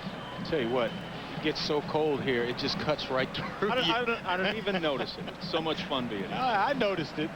I'm not going to fake it. I noticed it. You don't get that cold in Houston. No, sir, not at all. Reese Lloyd kicking off. And this is driving back to the goal line. Brandon Williams. And Williams tripped up. I'll tell you what, he had a chance for some yardage in front of him. If he doesn't get tripped up there, he picks up more than 24 yards. Here's Jimmy Dykes. Guys, I can only tell you what I've observed from Asad Abdul-Khalik. When he came out of the locker room, they gingerly moved him over to the box that he's sitting on now. They wrapped up that left shoulder, and the entire mood of the Minnesota sidelines was this. All 80 or 90 players that are dressed out at one time or another in the past minute have turned around and checked out their leader. The mood is very somber over here. They know that they have a ball game right now in their hands with their leader on the sidelines. He is the man in a Minnesota uniform, and now they have to persevere without him. Play action, Sorgi. He has the hot hand. And incomplete, looking for Lee Evans. Here's Reese Davis. All right, Jeff, back to Chestnut Hill, West Virginia and Boston College. Both teams fighting to reach bowl eligibility. BC needs to win today to seal it up. Charles Hale's in at quarterback for West Virginia with Rasheed Marshall out with a concussion. Found Chris Henry for the touchdown, and the Mountaineers, once down 14-0, are up by 7. All right, Reese. Hey, you look at this ball game, you wonder why Wisconsin's throwing. They're trying to get back in it in a hurry, and I don't believe they have to. I think they can go back to their game plan, get behind that big offensive line, allow Stanley and Smith to kind of work their way down the field. They need to chew some of this clock and keep the ball out of Minnesota's hands, who's had some success against them. Charles in motion. Draw play. And Wayne Smith runs into the arms of Justin Isom. Former linebacker, strong safety now. Today, ESPN has 2 football games coming your way at 3:30 Eastern, Purdue and Iowa. And that's going to be a lot of fun. Iowa number 10, Purdue number 14. And then at 7:45 Eastern, Pittsburgh, the Panthers trying to remain undefeated in Big East play. They'll take on Virginia Tech. The Hokies with as much talent as you will see this side of Oklahoma. They are loaded. Great football coming your way tonight on ESPN. 3rd and 7. Shotgun for Sorgi. And fine defense as Brandon Williams is knocked down by Pavilski, the free safety for no gain. Boy, what a great tackle, because Brandon Williams was getting ready. He's getting ready to come right out of the gate. Little underneath screen route, eyes downfield, flip it back inside. He had a caravan of offensive linemen, and he's getting ready to turn up the field. And what a fabulous tackle. R.J. Morse. Second punt of the ball game, and a fair catch called for at the 38-yard line by Marion Barber, a 37-yard punt. Well, here's the flashback. 1999, the big man, Ron Dane, rambling for 6. In overtime we go, and the battle goes the way of Wisconsin. And be careful. 20-17 was the final. And Barry Alvarez was in the hospital. Knee replacement, right? He was replaceable at least for that game. Yeah. That had to make it feel a little bit better, though. I don't know if he'd approve of those guys wielding that axe like that. Pickup of 1 by Barber, runs into Jeff Mack. Beware of football players with axes. Jack Del Rio in Jacksonville, remember, put a big tree stump and an axe in his locker room. His punter starts fooling around with the axe, cuts himself. He's out for the year. And just that's a much smaller axe than this one. Yeah, and I'm going to stay away from them. I'm going to let those guys deal with the axes and whatever else. Yeah, oh, boy. Safer than a chainsaw. Yes, though. Absolutely. 2nd and 8. And a quick throw, nothing for Tony Patterson, no gain. And I'll tell you what, the play was there for the taking. You got to catch the football and get immediately up the field. You can't dance, you can't play around, release up the field, get positive yards. He started dancing and allowed the defense to rally to get to him, Tony Patterson. How does it change their game plan at this point with Camera in the quarterback? Well, it seems like they haven't altered it one bit. They've thrown, down the field when they caught Wisconsin with a lot of guys around the line of scrimmage. Here comes the blitz. Camera gets rid of it and knocked down at the 49-yard line of Wisconsin. Just the timing's just a little bit off between Benji Camera and Jared Ellerson. He throws back to the inside when the ball should have been led outside. Watch this. Nice break, nice pass pattern. Throws it inside, allowing Scott Starks to knock it down. But if it's thrown outside, he's got a chance for a completion. Here they look like they're going to go for it on 4th down. Nope. Camrith is still in the ball game, so watch for some trickery here. See what happens. Yeah, he's the up back. And Lloyd, that running punt of his. And let's see where he angles it out of bounds. Not a very good punt. It'll be at about the 31-yard line. It's a 29-yard punt. We'll take a break. Minnesota by 7. Over England, he is a junior, and he punts a little bit differently. The European style. We don't see a lot of that. No, we don't. It looks like a little rugby action going there. They're moving around and punt the football. Not your custom way of doing it. Europe warming a little bit to American football with World League. You were over there for a while, right? Yeah, for a hot cup of coffee. A latte. 1st and 10. Sorgi on the handoff. And some running room. Booker Stanley. He gets 5. Tackled by Justin Eisen. Here's Jimmy Dykes downstairs. Hey, Jeff, you guys talked about Reese Lloyd, the punter from Minnesota, with that soccer-style, rugby-style approach to his punting. There's a reason why. He grew up playing soccer and rugby. Glenn Mason told us yesterday, we finally figured out, quit trying to force a square peg into a round hole and try to make him a conventional punter. They've adjusted their blocking scheme for him with that running style out to the side. He's only had 2 blocked all year. He's got 3 over 50. Pretty good punter. Yeah, he came into the game averaging 39.6 a punt, so not bad at all. First punter kicker for Minnesota to do both since 1954, and Gino Cappelletti.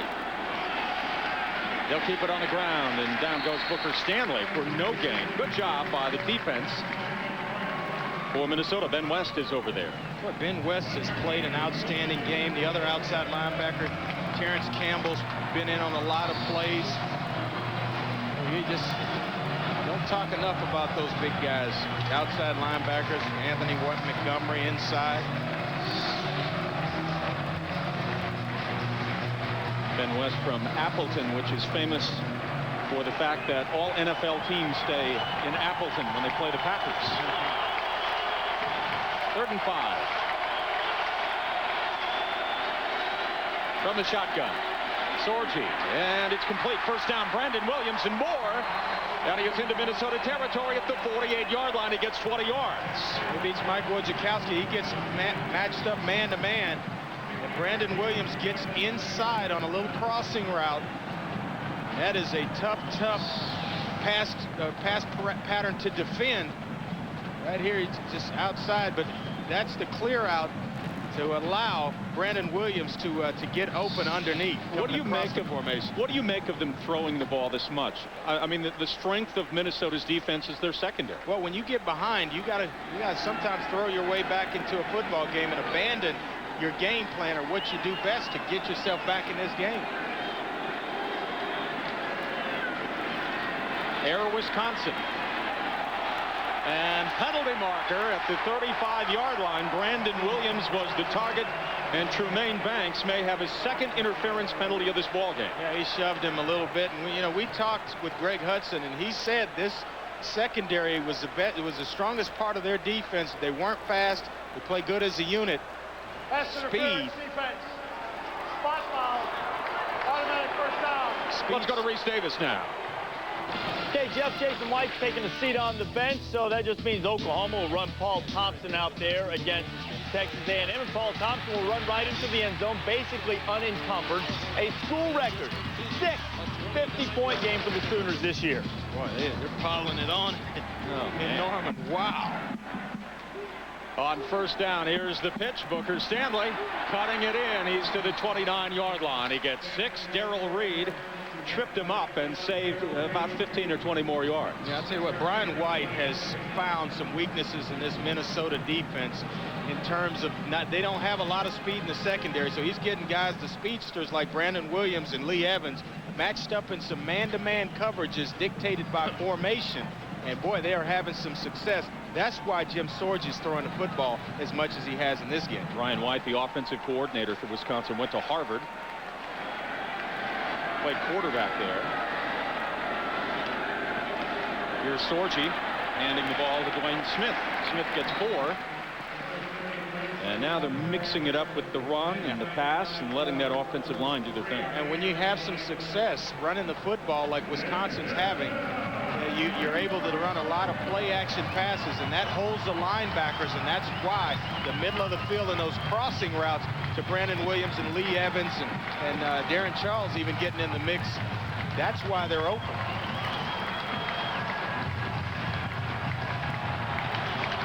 Third and 2.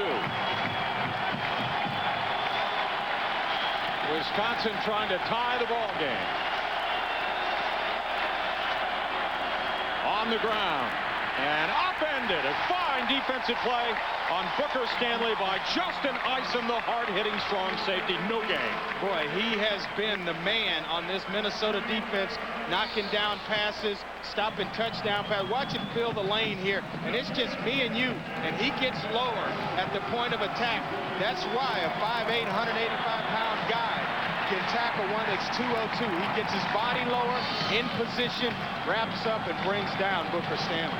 Textbook tackle. They teach it like absolutely. that. It's just, I hated a drill. We used to call it Burma Road, and it's just you and the running back one-on-one. This is way back in high school, and boy, you talk about pain and having to bring somebody down. He did it as well as anybody there. Wisconsin burns the timeout. 2:28 left in the third. Badgers are driving the football, trying to tie the Golden Gophers. It's the battle for the axe. Hi. Hey, guys. Getting into it for the axe. They're tangling it up a little bit. Whoa! Fine tackle by the Badger. Look like Justin Isom coming in making a tackle. 4th and 2 for Wisconsin. Down a touchdown here in the third quarter.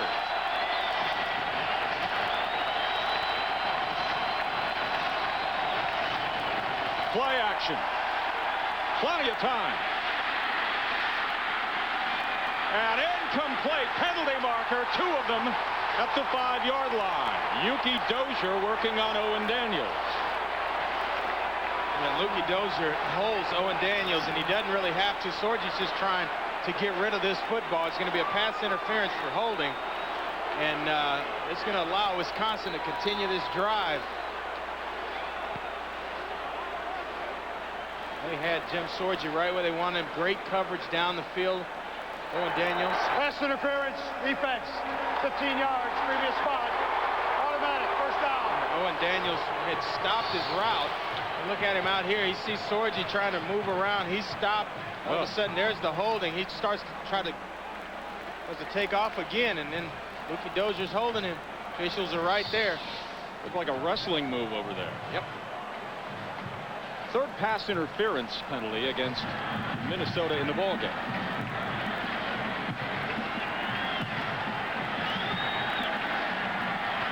First down. Booker Stanley. And met at the line of scrimmage by Justin Isom. He gets 1 yard. Let's go to Jimmy Dykes downstairs.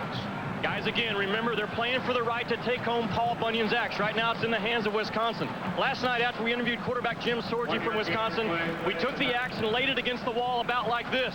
Sorgi got up, left the room, and then came back and said, oh, no, no, no. Flip that thing around. It needs to be displayed like this. That's how it's been in our trophy case for a year, and that's how we plan on keeping it. This is a trophy the kids really care about. And a lot of the fans do, too. Almost 60,000 of them here in the Metrodome. Sorgi, and it's caught into the end zone. Darren Charles, touchdown.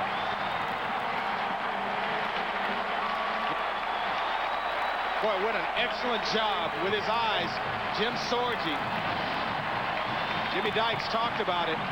We're willing to fight and scratch in this football game to do whatever it takes. We saw the young man take some big punishing licks, standing in the pocket. Sorgi once again delivers for his football team. Third touchdown pass of the afternoon by Jim Sorgi. Mike Allen with a point after attempt to tie the football game. And he does. The battle for the axe. With a minute 35 left in the third quarter, all tied up. Wisconsin has rallied with Minnesota behind the arm of Jim Sorgi. He has been sharp today. Boy, he just comes inside from the slot right here, and they've had success running this football play all afternoon long. Sorgi with his eyes, he finds an open area. Looks like somebody busted coverage. They're playing man-to-man left of the formation, and he comes wide open, Darren Charles, and gets into the end zone. Had to take a big lick from Justin Isom. Boy, Sorgi leading his troops back into this football game, and strap your seatbelts on, because this is going to be a bumpy ride to the finish. Darren Charles, like a basketball player, at 6'6", 210 pounds, out of Oshkosh.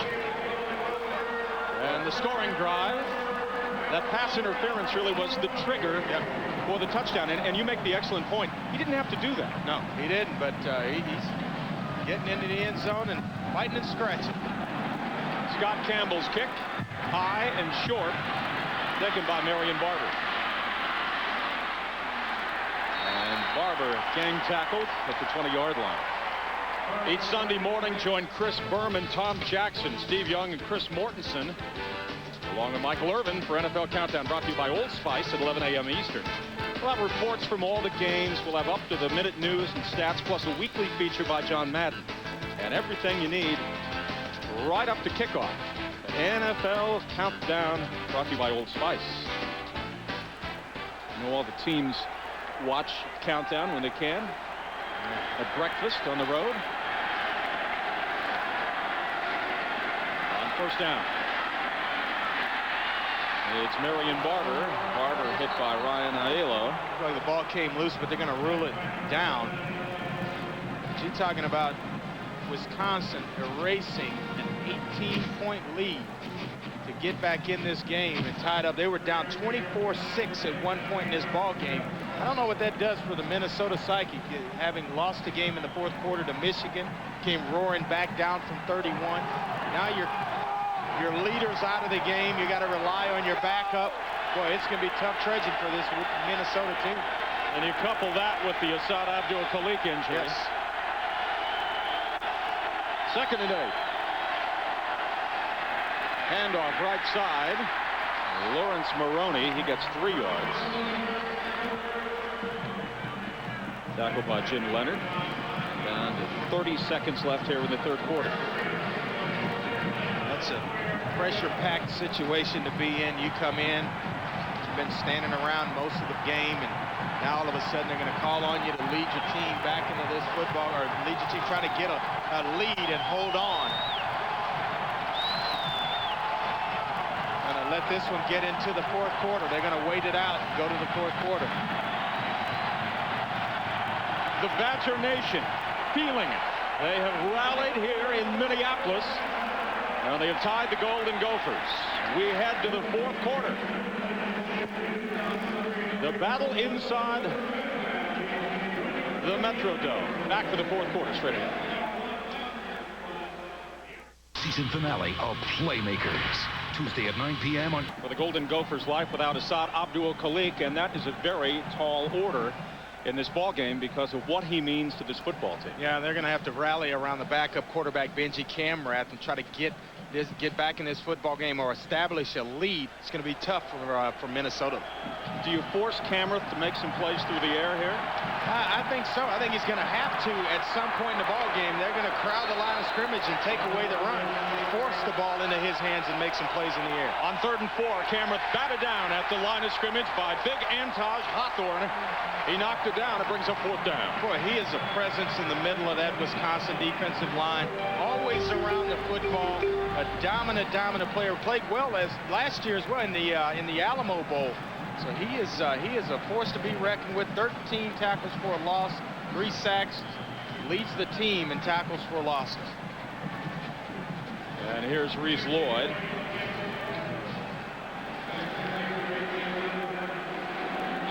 Seems like this might be easier to block given his style of running. And here's the punt. Taken by Brandon Williams. Williams across the 45, loses the football. Let's see who has it. Wisconsin has the football. And a break. Boy, rarely do you see a ball fumbled forward and you're able to get the football back. I don't know how Minnesota missed out on that opportunity, but they got positive yards from the fumble. Recovered by Alex Lewis. Yeah, and what may prove to be the biggest play of the ball game. Here you see it just come right out. Looked like Wojciechowski reached in. Mike Wojciechowski comes up with the strip. It was a 43-yard punt, 22-yard return, and now in Minnesota territory on 1st and 10 for Jim Sorgi. Play action, deep drop. And it is caught at the 31-yard line by Owen Daniels, his 17-yard first down. Here's Reese Davis. The Ohio State University is also the tight end university. Against Michigan State, Craig Krenzel had already hit Hartsock earlier. His Ryan Hamby, his other tight end. You see it's 24-17. I'm going to show you how State got to 17 in a moment. All right, we'll hold you to it, Reese. Boy, and Jim Sorgi in our ball game right here looks great. It's just been fabulous. They are effectively running the football. Now it's just opening up passing lanes when they go play action, and he is running it to perfection. Coming off knee surgery. Here is the pitch. Dwayne Smith. Smith gets a yard, maybe 2. Here's Jimmy Dykes. Hey guys, a couple of things to note as we start the fourth quarter. The noise level in here is really about even. The reason why Wisconsin, not only did they bring their band, they brought about 25,000 fans.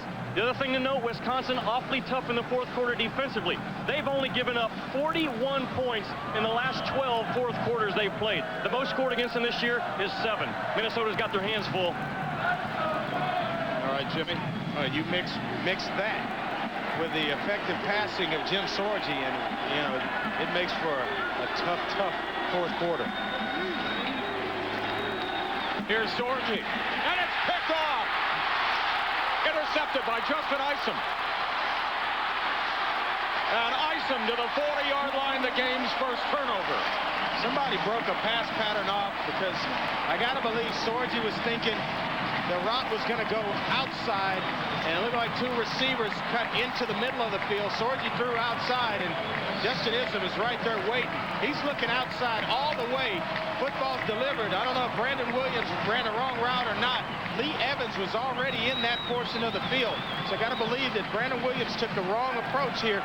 Cuts it inside when he should have stayed up the center, up the hash mark. Isom. Yeah, Isom has been all over the place. Third interception of the year out of Huber Heights, Ohio. That is our first turnover of the game. It's been a pretty clean game thus far. Had a fumble, but Wisconsin got it back. And oh, here comes Minnesota. On first down, Marion Barber. And run out of bounds in front of the Wisconsin sideline. Here's Reese Davis as promised. An update on Ohio State and Michigan State. And Jeff, Minnesota fans might be familiar with this look. Ohio State kicking off after the touchdown to Ryan Hamby, and DeAndre Cobb, late in the first half of the game between the Spartans and the Gophers, did exactly this. Took the kickoff back. Cobb housing it to get John L. Smith Spartans right back in the thick of the fight. Still early in the third quarter, it's a 7-point lead for the Buckeyes. Wow, that's getting it back in a hurry. Oh. 2nd and 7. Ellerson in motion. Here's the pitch. Running room. Barreling ahead is Marion Barber. It's an 11-yard gain and move those chains to first down for Minnesota. Well, and your offensive linemen see you take on guys like that and you win. Moving the pile forward, running over people, just patiently running. Boy, he is such a fluid runner. Then all of a sudden he sees it, lowers his head, and wow, Scott Starks took the lick. There, he came up to make a tackle, but he took the pain out of that lick. Marion Barber's father, all Big Ten, 1978 and 80. Fine player for the New York Jets. Play action. And it's complete. Complete to Aaron Hosak. And another first down. Fine throw by Benji Camera. 18 yards on the strike. You know what I like about this was the body presence and the body language of Benji Cameron. Here he settles in the pocket, going to hit his tight end, or his wide receiver, I'm sorry, Aaron Hosak, out wide on the left, a little comeback route. But you know what? You watch his body language, and he acts like he's done it before. Doesn't get too high, doesn't get too low, not too much excitement, just caught up in the game and taking it play by play. Minnesota making the most of the turnover. Thomas DePay finds a couple of yards, runs into Antaj Hawthorne. That is a play that we've seen a lot in college football and the NFL. And I think we've seen more of it this year than any previous year. Well, you run that end around, or fake the end around a lot when you run inside on a zone play. And then all of a sudden, if they start to collapse down inside, okay, now it's time to go ahead and fake it inside and give it on the edge. You got a guy with enough speed where you can make a defense pay. 2nd and 8. 4 wide receivers now for Benji Camera. On the ground, here's Maroney. And tripped up inside the 15 by Jim Leonard, who might have saved a touchdown. Lawrence Maroney out of St. Louis, Missouri, Normandy High School. And boy, he is one of those fantastic true freshmen. Maroney, 130 yards on the ground, 15 carries. Well, watch this cutback right here. Just good presence of mind. Then he makes, actually Jim Leonard makes a fantastic tackle to get him on the ground. He's fast, powerful. Big tackle there. Maybe a touchdown saving tackle. 1st and 10. Up the middle is Marion Barber for a yard. 2nd and 9 coming up. Jeff Mack over there. Yeah, they're getting right back to what got them the lead, and that's running those two guys, Maroney and Barber, inside, outside. Then every once in a while they sprinkle in a little play action, and you get man-to-man coverage on the outside with those big receivers, Hosak and Ellerson. And that's it. They're so wide open that Benji Camrat's right on time with the football and hitting them with it. 2nd and 10.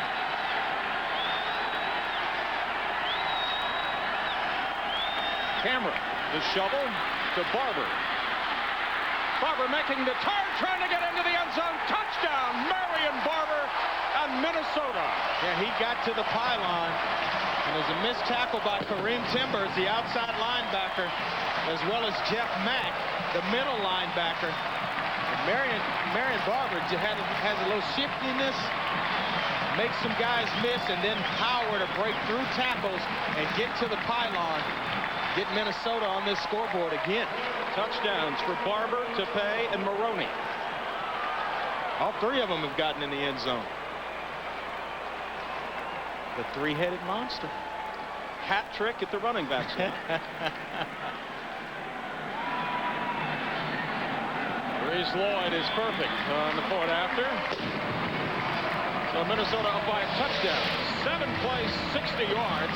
And Barber finding the touchdown. And here come the Gophers.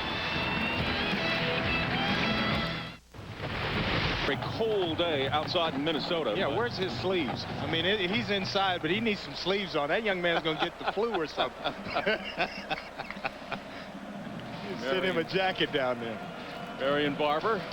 Who's better, he or his father? That's a good argument. Good argument. I'm sure they go back and forth. Reese Lloyd with a good kick. Down by Ernest Mason. Gateway game track. Looks like this. Some of the game stories here this afternoon. Assad injured late in the second quarter. Shoulder injury. He will not be back. Badgers with a couple of touchdowns in the third quarter, led by the ever-present Lee Evans. Darren Charles also a touchdown reception. And the Gophers strike back. Marion Barber into the end zone for 6. Well, no, just really no quit in either ball club. Just keep coming back. On first down, Jim Sorgi, plenty of time, going long, far sideline, and overshoots Lee Evans. Here's Reese Davis. Well, you guys were talking about father-son combos a moment ago, Jeff. Vanderbilt and Florida. You know, Maurice Carthon's son can get some business done. Rand Carthon going in for the Mighty Gators. And the Zucker seems to have things under control. 21-10 over Vanderbilt. Tennessee and Miami getting very late. Berlin's turned it over a couple of times. Ball's up by 4 in the Orange Bowl. How about that? Yeah, absolutely. How about that? Tennessee goes down to the Orange Bowl and they lead over Miami. That'd be huge for Phil Fulmer and his Tennessee squad. Could have mentioned Florida's up and down season. Yeah. Beat Georgia last week in Jacksonville.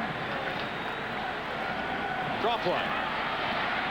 Bouncing off tacklers, Booker Stanley.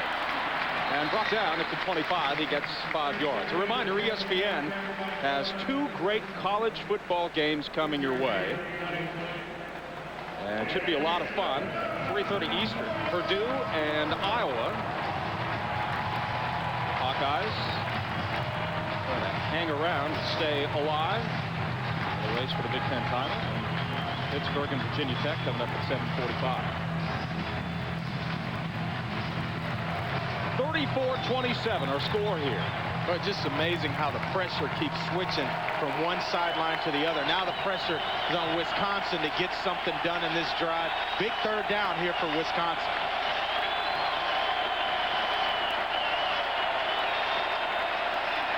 The blitz. Sorgi gets rid of it. Complete. And Darren Charles, who caught the touchdown, gets 7 yards. A lot of pressure coming from Terrence Campbell as he was just pounding through on the blitz. Yeah, and Ben West as well shows up and hits Sorgi right in the mouth as well. And this kid is just tough. He's hanging in there. 19 out of 28, 271 yards. And that interception, I have to believe, was on the receiver and not him. He believed he was going outside and threw it to where he thought his guy was going to be. But those happen.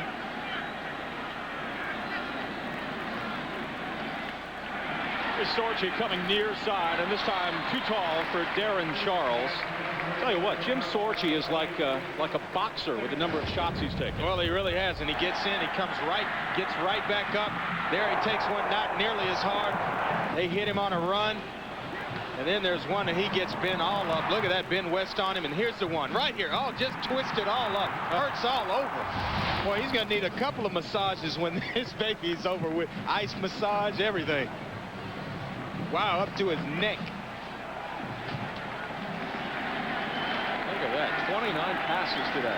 2nd and 10. Draw play.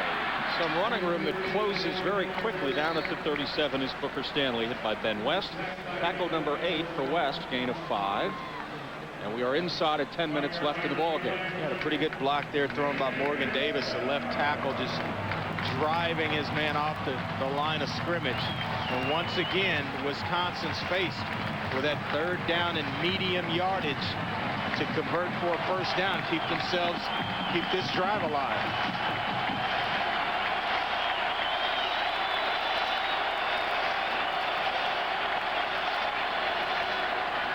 Doherty with time. Caught by Booker Stanley, and Stanley knocked down by Justin Isom. He gets 8 yards out of it. Headed up for the 1st down. Very, very efficient for the Badgers now. The BCS standings brought to you by Allstate and Oklahoma, of course, atop. Look at Virginia Tech there. They're playing tonight against Pittsburgh. Ohio State in a tough ball game right now with Michigan State. Miami actually trailing at home against Tennessee. So this board right here, the standings could shake themselves up a little bit before the day's end.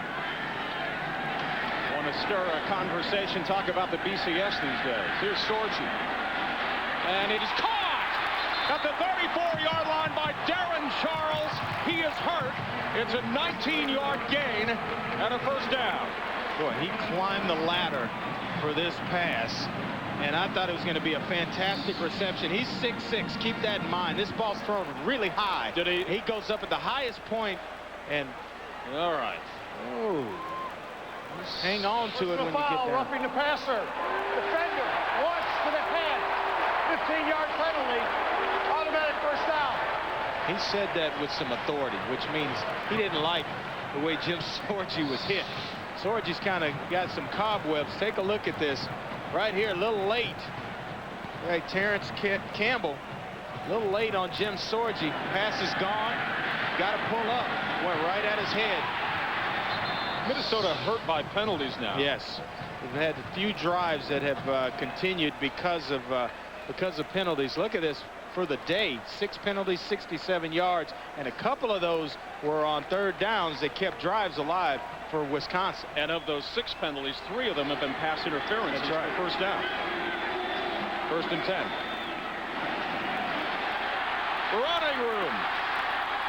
Dwayne Smith to the 18. He gets 21 yards. Here's Reese Davis. Penn State dropped 5 in a row against Northwestern. Northwestern trying to fight its way toward bowl eligibility. Brett Bazinet throwing up.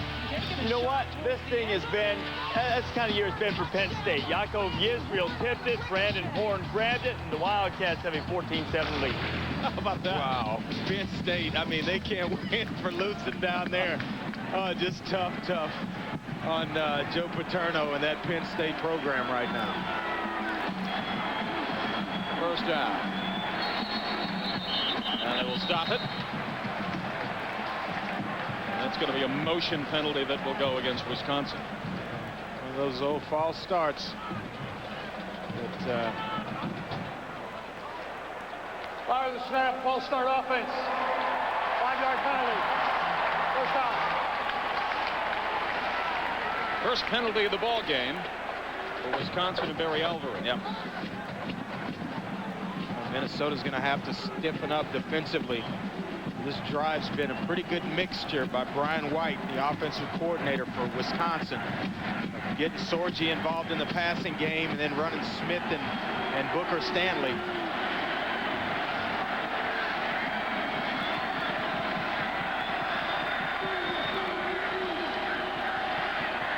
Trying to set up the screen, and fine defense to knock down Dwayne Smith. Terrence Campbell, stick from Atlanta, Georgia, making the hit. Loss of 2. Here's Jimmy Dice.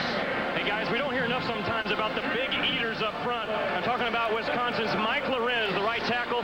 He was diagnosed with dyslexia at an early age, but the McBurney Disability Resource Center on the UW campus in Madison, one of the reasons that attracted to Lorenz to become a Badger. The McBurney Center provides Lorenz with nightly tutors, an in-class note taker, the option to study books off of tapes, and his perseverance and work ethic has worked out. How about this? He's a 2-time academic All-Big Ten, majoring in history. That's a great score. That's great.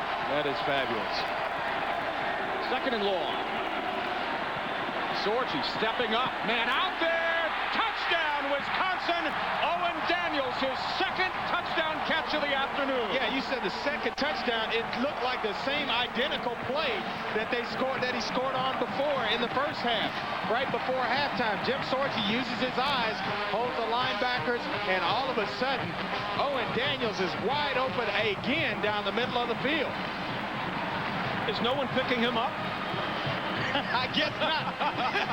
I mean, he's just finding his way down the seams, and Sorgi's doing a good job touch passing over the top of the linebackers for 6 points.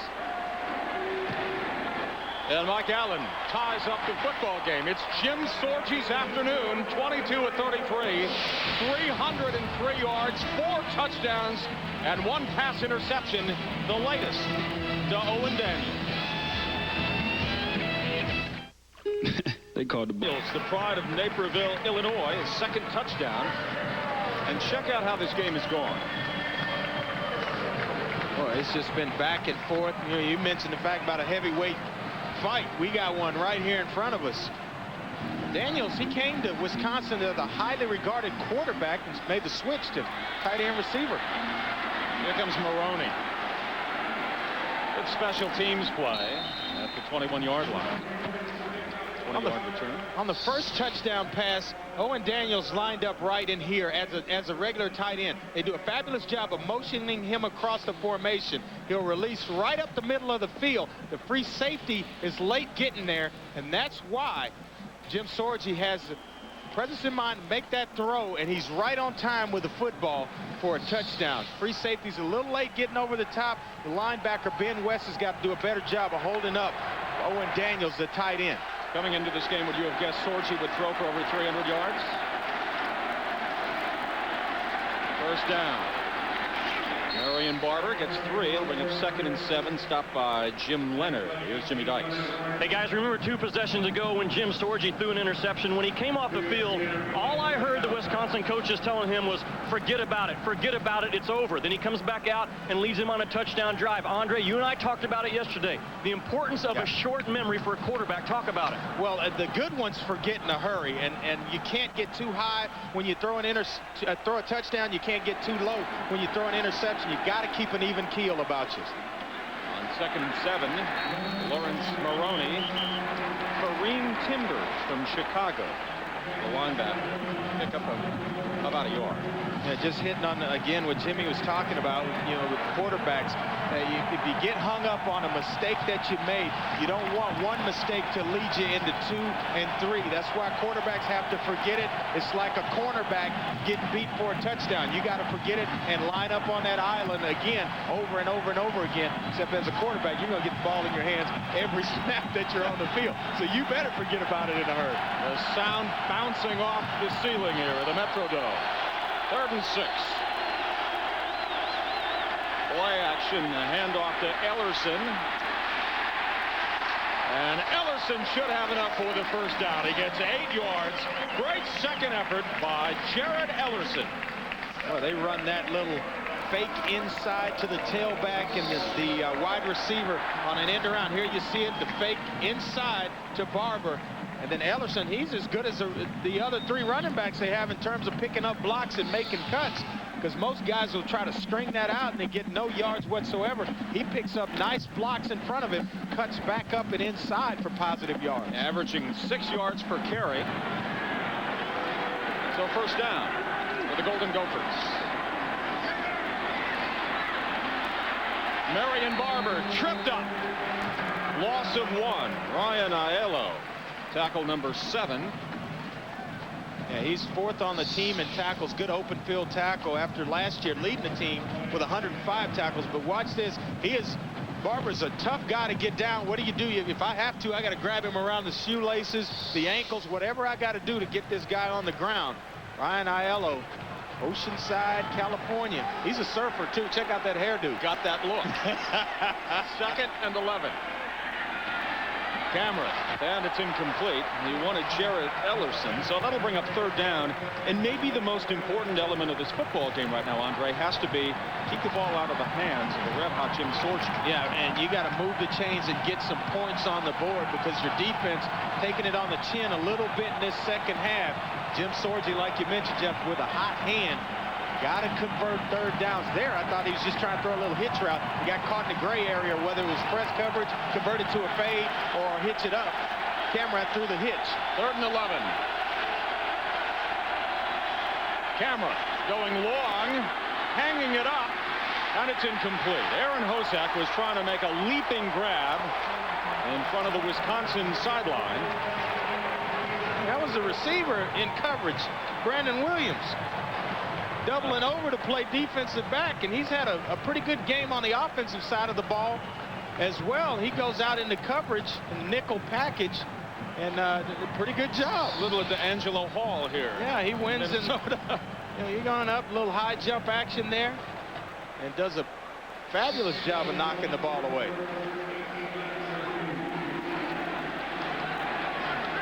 Reese Lloyd. The punter, Jim Leonard, is deep.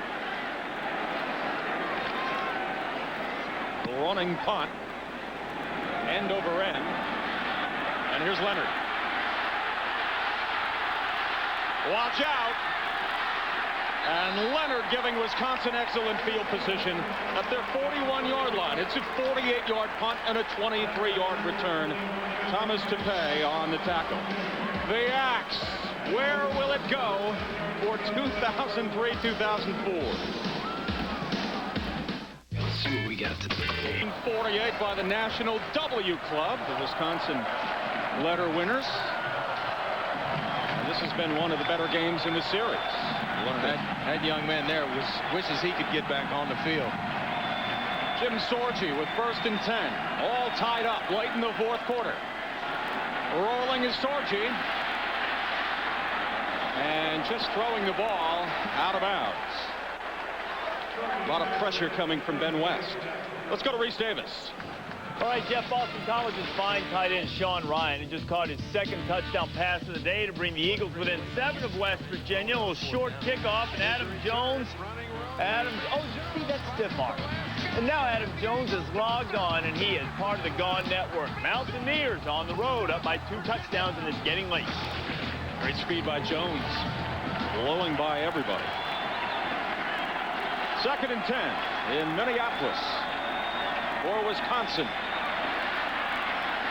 And running into a wall of Golden Gophers is Booker Stanley, who gets a yard. Terrence Campbell and Ben West both got there quickly. Boy, they're doing just what they needed to do in this drive, is to stiffen up defensively, stop Wisconsin, not allow them to chew up a bunch of clock with big plays or big runs. And now they find themselves in a 3rd down situation here, 3rd and long, which is absolutely where Minnesota wanted to have Wisconsin. And the Minnesota fans on their feet here in the Metrodome. 3rd and 9 from the shotgun.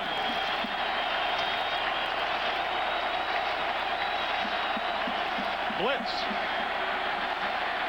Sorge complete, short of the 1st down. Darren Charles tackled after a 6-yard gain by Ilke Dozier, the left quarterback. It'll bring up 4th down. Yeah, may have been forced into that throw. I thought Lee Evans on the crossing route coming from the other side of the field may have been open for the 1st down. He had to go underneath to Darren Charles, who's running his route a little bit shorter because you don't want those 2 guys to collide when you run two in routes from both slot positions from the opposite sides of the field. So he was forced into that one. R.J. Morse, 3rd punt. Marion Barber is deep. And this one will sail and skip into the back of the end zone. A 51-yard punt. And Minnesota will get the football at the 20-yard line inside of 3 minutes to play. Assad Abdul-Khalik hurt. The quarterback, Benji Camera. ESPN with 2 games coming away tonight. After this, 3:30 Eastern, Purdue and Iowa. Hawkeyes number 10, Boilermakers number 14. 7:45 Eastern, Pittsburgh trying to remain undefeated in the Big East, take on Virginia Tech. Kyle Orton, Purdue quarterback. He's a pretty good one. Went to that Elite 11 camp out in California and Well, he has just turned out to be a fantastic quarterback for the Boilermakers. Saad Abdul-Khalik trying to motivate his teammates. Here's the pitch. Marion Barber. And he gets 1 yard. Tackled by Kareem Timbers. Here's Reese Davis. All right, Jeff, down in the Orange Bowl, Miami, 26-game home field winning streak on the line. Getting late in the fourth, Brock Berlin, pressure in his face, and Jabril Wilson coming up with the interception for Tennessee. They're trying to hang on for the last 2 and change. Look at Navy. They've lost 39 in a row to Notre Dame. They're tied at 7 in the first. When's the last time Miami lost 2 in a row? Huh. Wow. Meanwhile, Paul Johnson at Navy has done a great job. Yeah, he's been fabulous. Fabulous. They're good for that program. 2nd and 9. Benji Cameron on the pitch. Barber wants to throw. He'll keep it. And brought down from behind after a pickup of 5 yards by Joe Monty out of Fort Collins, Colorado.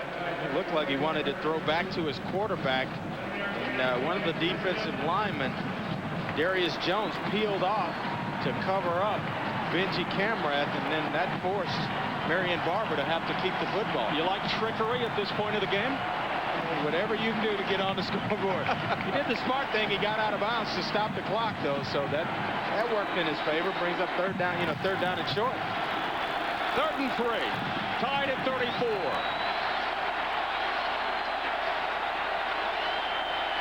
Camera near side. And it's caught. Aaron Hosack has 4 yards.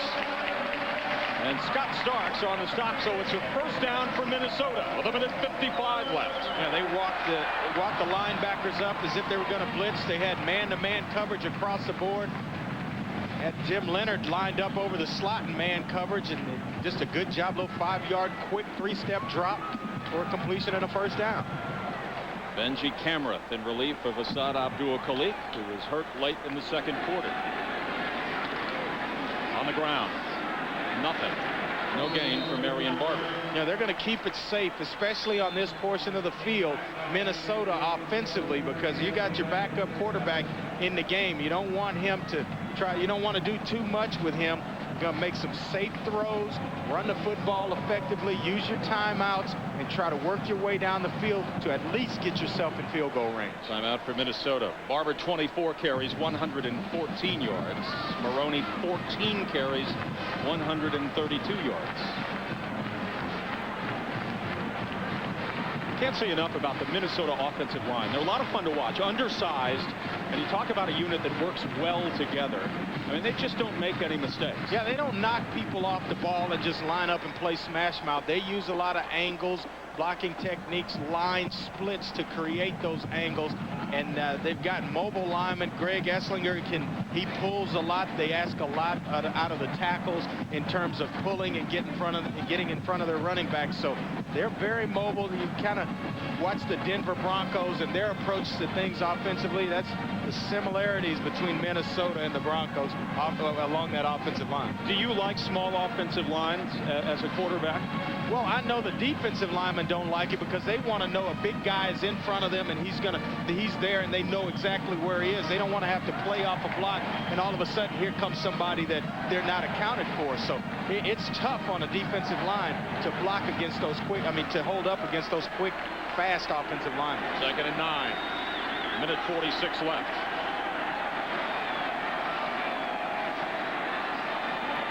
Up the middle. Lawrence Maroney, penalty marker. This may be a hold. It's in that area. Looks like it could have been on Joe Quinn, the right guard, trying to hold off Big Hawthorne, number 77, right in the middle. See, the kiss of death is when you start talking about how well the offensive line is playing, and then they get the hold. And then all of a sudden, yeah, here comes the holding penalty. Glenn Mason. Now it's going to be a game, a chess match of timeouts. As this is a big down for Minnesota. It takes them way back near their 20-yard line, and Wisconsin's got to start thinking about conserving a little time for Jim Sorgi in this offense, so maybe they start to burn a couple of timeouts.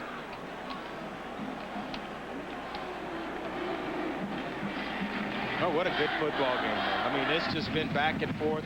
At one point, Wisconsin was down 24-6, worked their way back into this game and tied it up at 34 apiece.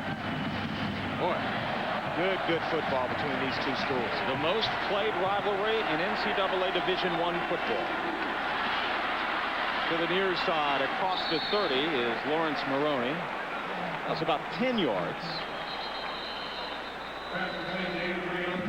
Check it, Jared Ellerson. They're taking that time out, trying to conserve some of this clock, and it's going to be a big third down here for Minnesota. Try to get a first down. Each Sunday morning, join Chris Berman, Tom Jackson, Steve Young, and Chris Mortensen, along with Michael Irvin. NFL Countdown, presented by Old Spice. At 11 a.m. Eastern, reports from all the games, up-to-the-minute news and stats, and a weekly feature by John Madden. Everything you need to know right up until kickoff each Sunday morning. And here in the Metrodome, battle for Paul Bunyan's axe. 34-34. It has been a battle in every sense of the word. Nobody willing to budge. You know, we talked about the offensive line of Minnesota in the day of the big 300-pound guys all over everywhere. You look at Wisconsin, they're 300 across the board pretty much on the offensive line. They have 2 players that are offensive linemen that are over 300 pounds, which is amazing in this day and era of football. But you know what, Jeff? They get it done. They get it, whatever works for your program. That guy there, Reese Lloyd, he's 54 is his long for the season, 83%. He may have an opportunity at some point here to kick the game winner. He's got a strong leg, His punts, they're not pretty, but they're effective. Minnesota 7 of 12 on third down conversions, now faced with the 3rd and 9. Cameron firing far side, and a leaping grab made. Is it caught? Yes, Aaron Hosack, a 21-yard pass from Cameron. Well, that's one of those deals where you're going to take advantage. Hosack at 6'5" against Brandon Williams, who's only 5'11". They're trying to get some size in because Scott Starks, who plays corner on that side, he's only 5'10". Chucky Cowens comes in, he's only 5'8", so you're trying to match up against those big old wide receivers for Minnesota. They're winning the jump balls. On 1st and 10. Turning the corner is Barber, and Barber inside the 35 to the 34. He gets 11 yards, and it's another first down for Minnesota. Boy, did you see the patience in which Marion Barber, there looked like there was nothing there. He allowed his blockers, his receivers to get on a man, and then he chose a hole, just kind of picking his way through, and it was able to turn up, and then a burst of speed got him the first down. Minnesota 1 win away from winning 9 games for the first time since 1905's team won 10. And this time, Barber met by Antaj Hawthorne for no gain. We're inside a minute. Now you focus on Reese Lloyd. His longest field goal has been from 54 yards out. Can he do it if given the opportunity? They're going to take a timeout here and talk about it on 2nd down. They still have 1 timeout left. If you're Minnesota, you got to be thinking about getting some more positive yards, because this is a deep field goal. If they have to kick it from right here, I think they try to get a little more positive yards to make it a little shorter kick for Reese Lloyd. The Olympus players of the game. There are 2 of them co-players. One's that man right there, Jim Sorgi for the Wisconsin Badgers, and Lawrence Maroney for the Minnesota Golden Gophers. 14 rushes, 132 yards, and a touchdown. But it's the other guy, Marion Barber, who's in on this drive, trying to close the door on Wisconsin. We're focusing on Reese Lloyd here, and in our studio, Reese Davis. All right, Jeff, 26 straight times Miami's found a way to win in the Orange Bowl. Last week they had their 39-game regular season winning streak snapped 27 games Big East winning streak snapped. And when Sean Taylor muffs that punt and Tennessee recovers, 26-game home field winning streak snapped. The Big Orange, 10-6 over Miami. Great day to be a Vol. Well, it is. And you know what? You just can't have 1 week carry over to the other. And I think that's what happened to Miami. They were so disappointed having lost that it just carried over. On second down, Barber running room. And close to the 20-yard line. Tackled by Aiello. 14-yard pickup with 42 seconds left. We are in the Metrodome in downtown Minneapolis. The battle for Paul Bunyan's axe. Wisconsin taking on number 18 Minnesota.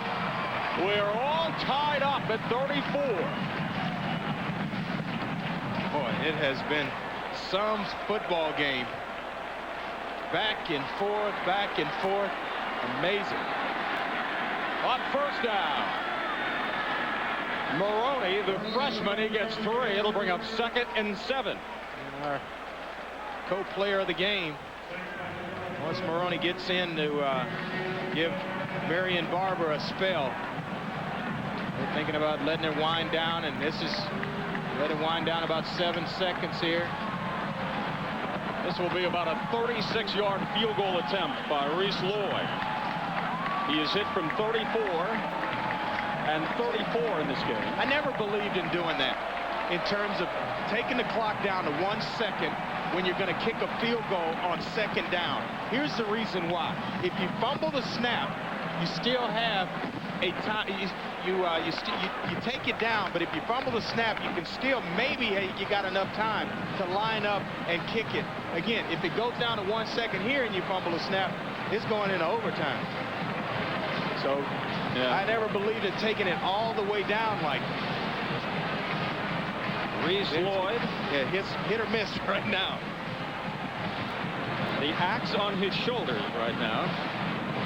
In Dover, England, as a child growing up, probably not the focus of his youth.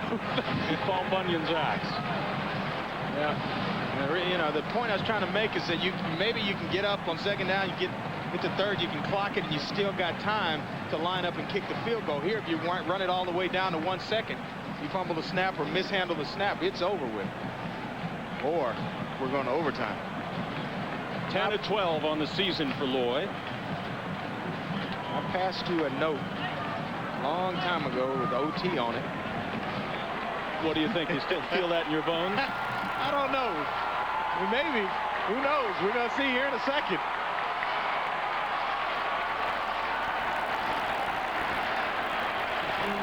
This will be a 35-yard field goal attempt for Reese Lloyd, the junior from Dover, England. Well, Wisconsin's going to take their time out to try to ice Reese Lloyd, make him think about it a little more, let the butterflies settle in a little deeper.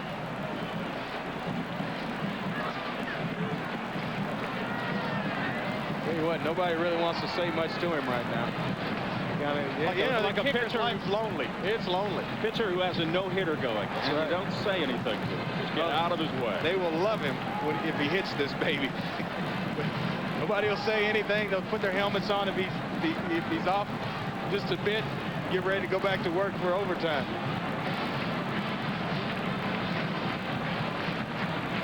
He's playing the Union Jack here in Minneapolis if he hits. That big old axe, that's a big baby.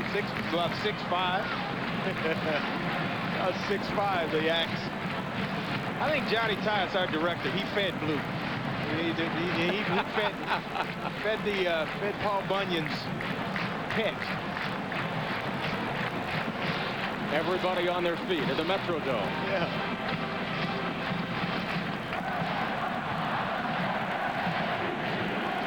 Yes, indeed. Big axe. If he hits, the game is over. And the axe goes to Minnesota. Yep. If he misses, it's overtime. That's right. There goes. From 35 yards out for the win, Reese Lloyd of Minnesota. It is up, and it is good!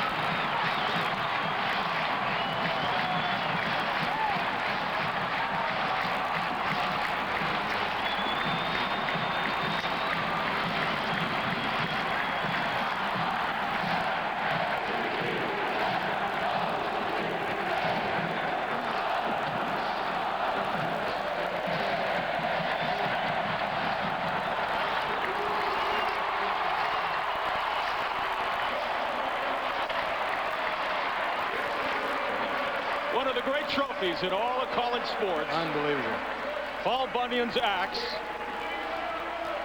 goes to Minnesota, courtesy of Reese Lloyd, who hit a 35-yarder to win the ball game. 3 for 3 today.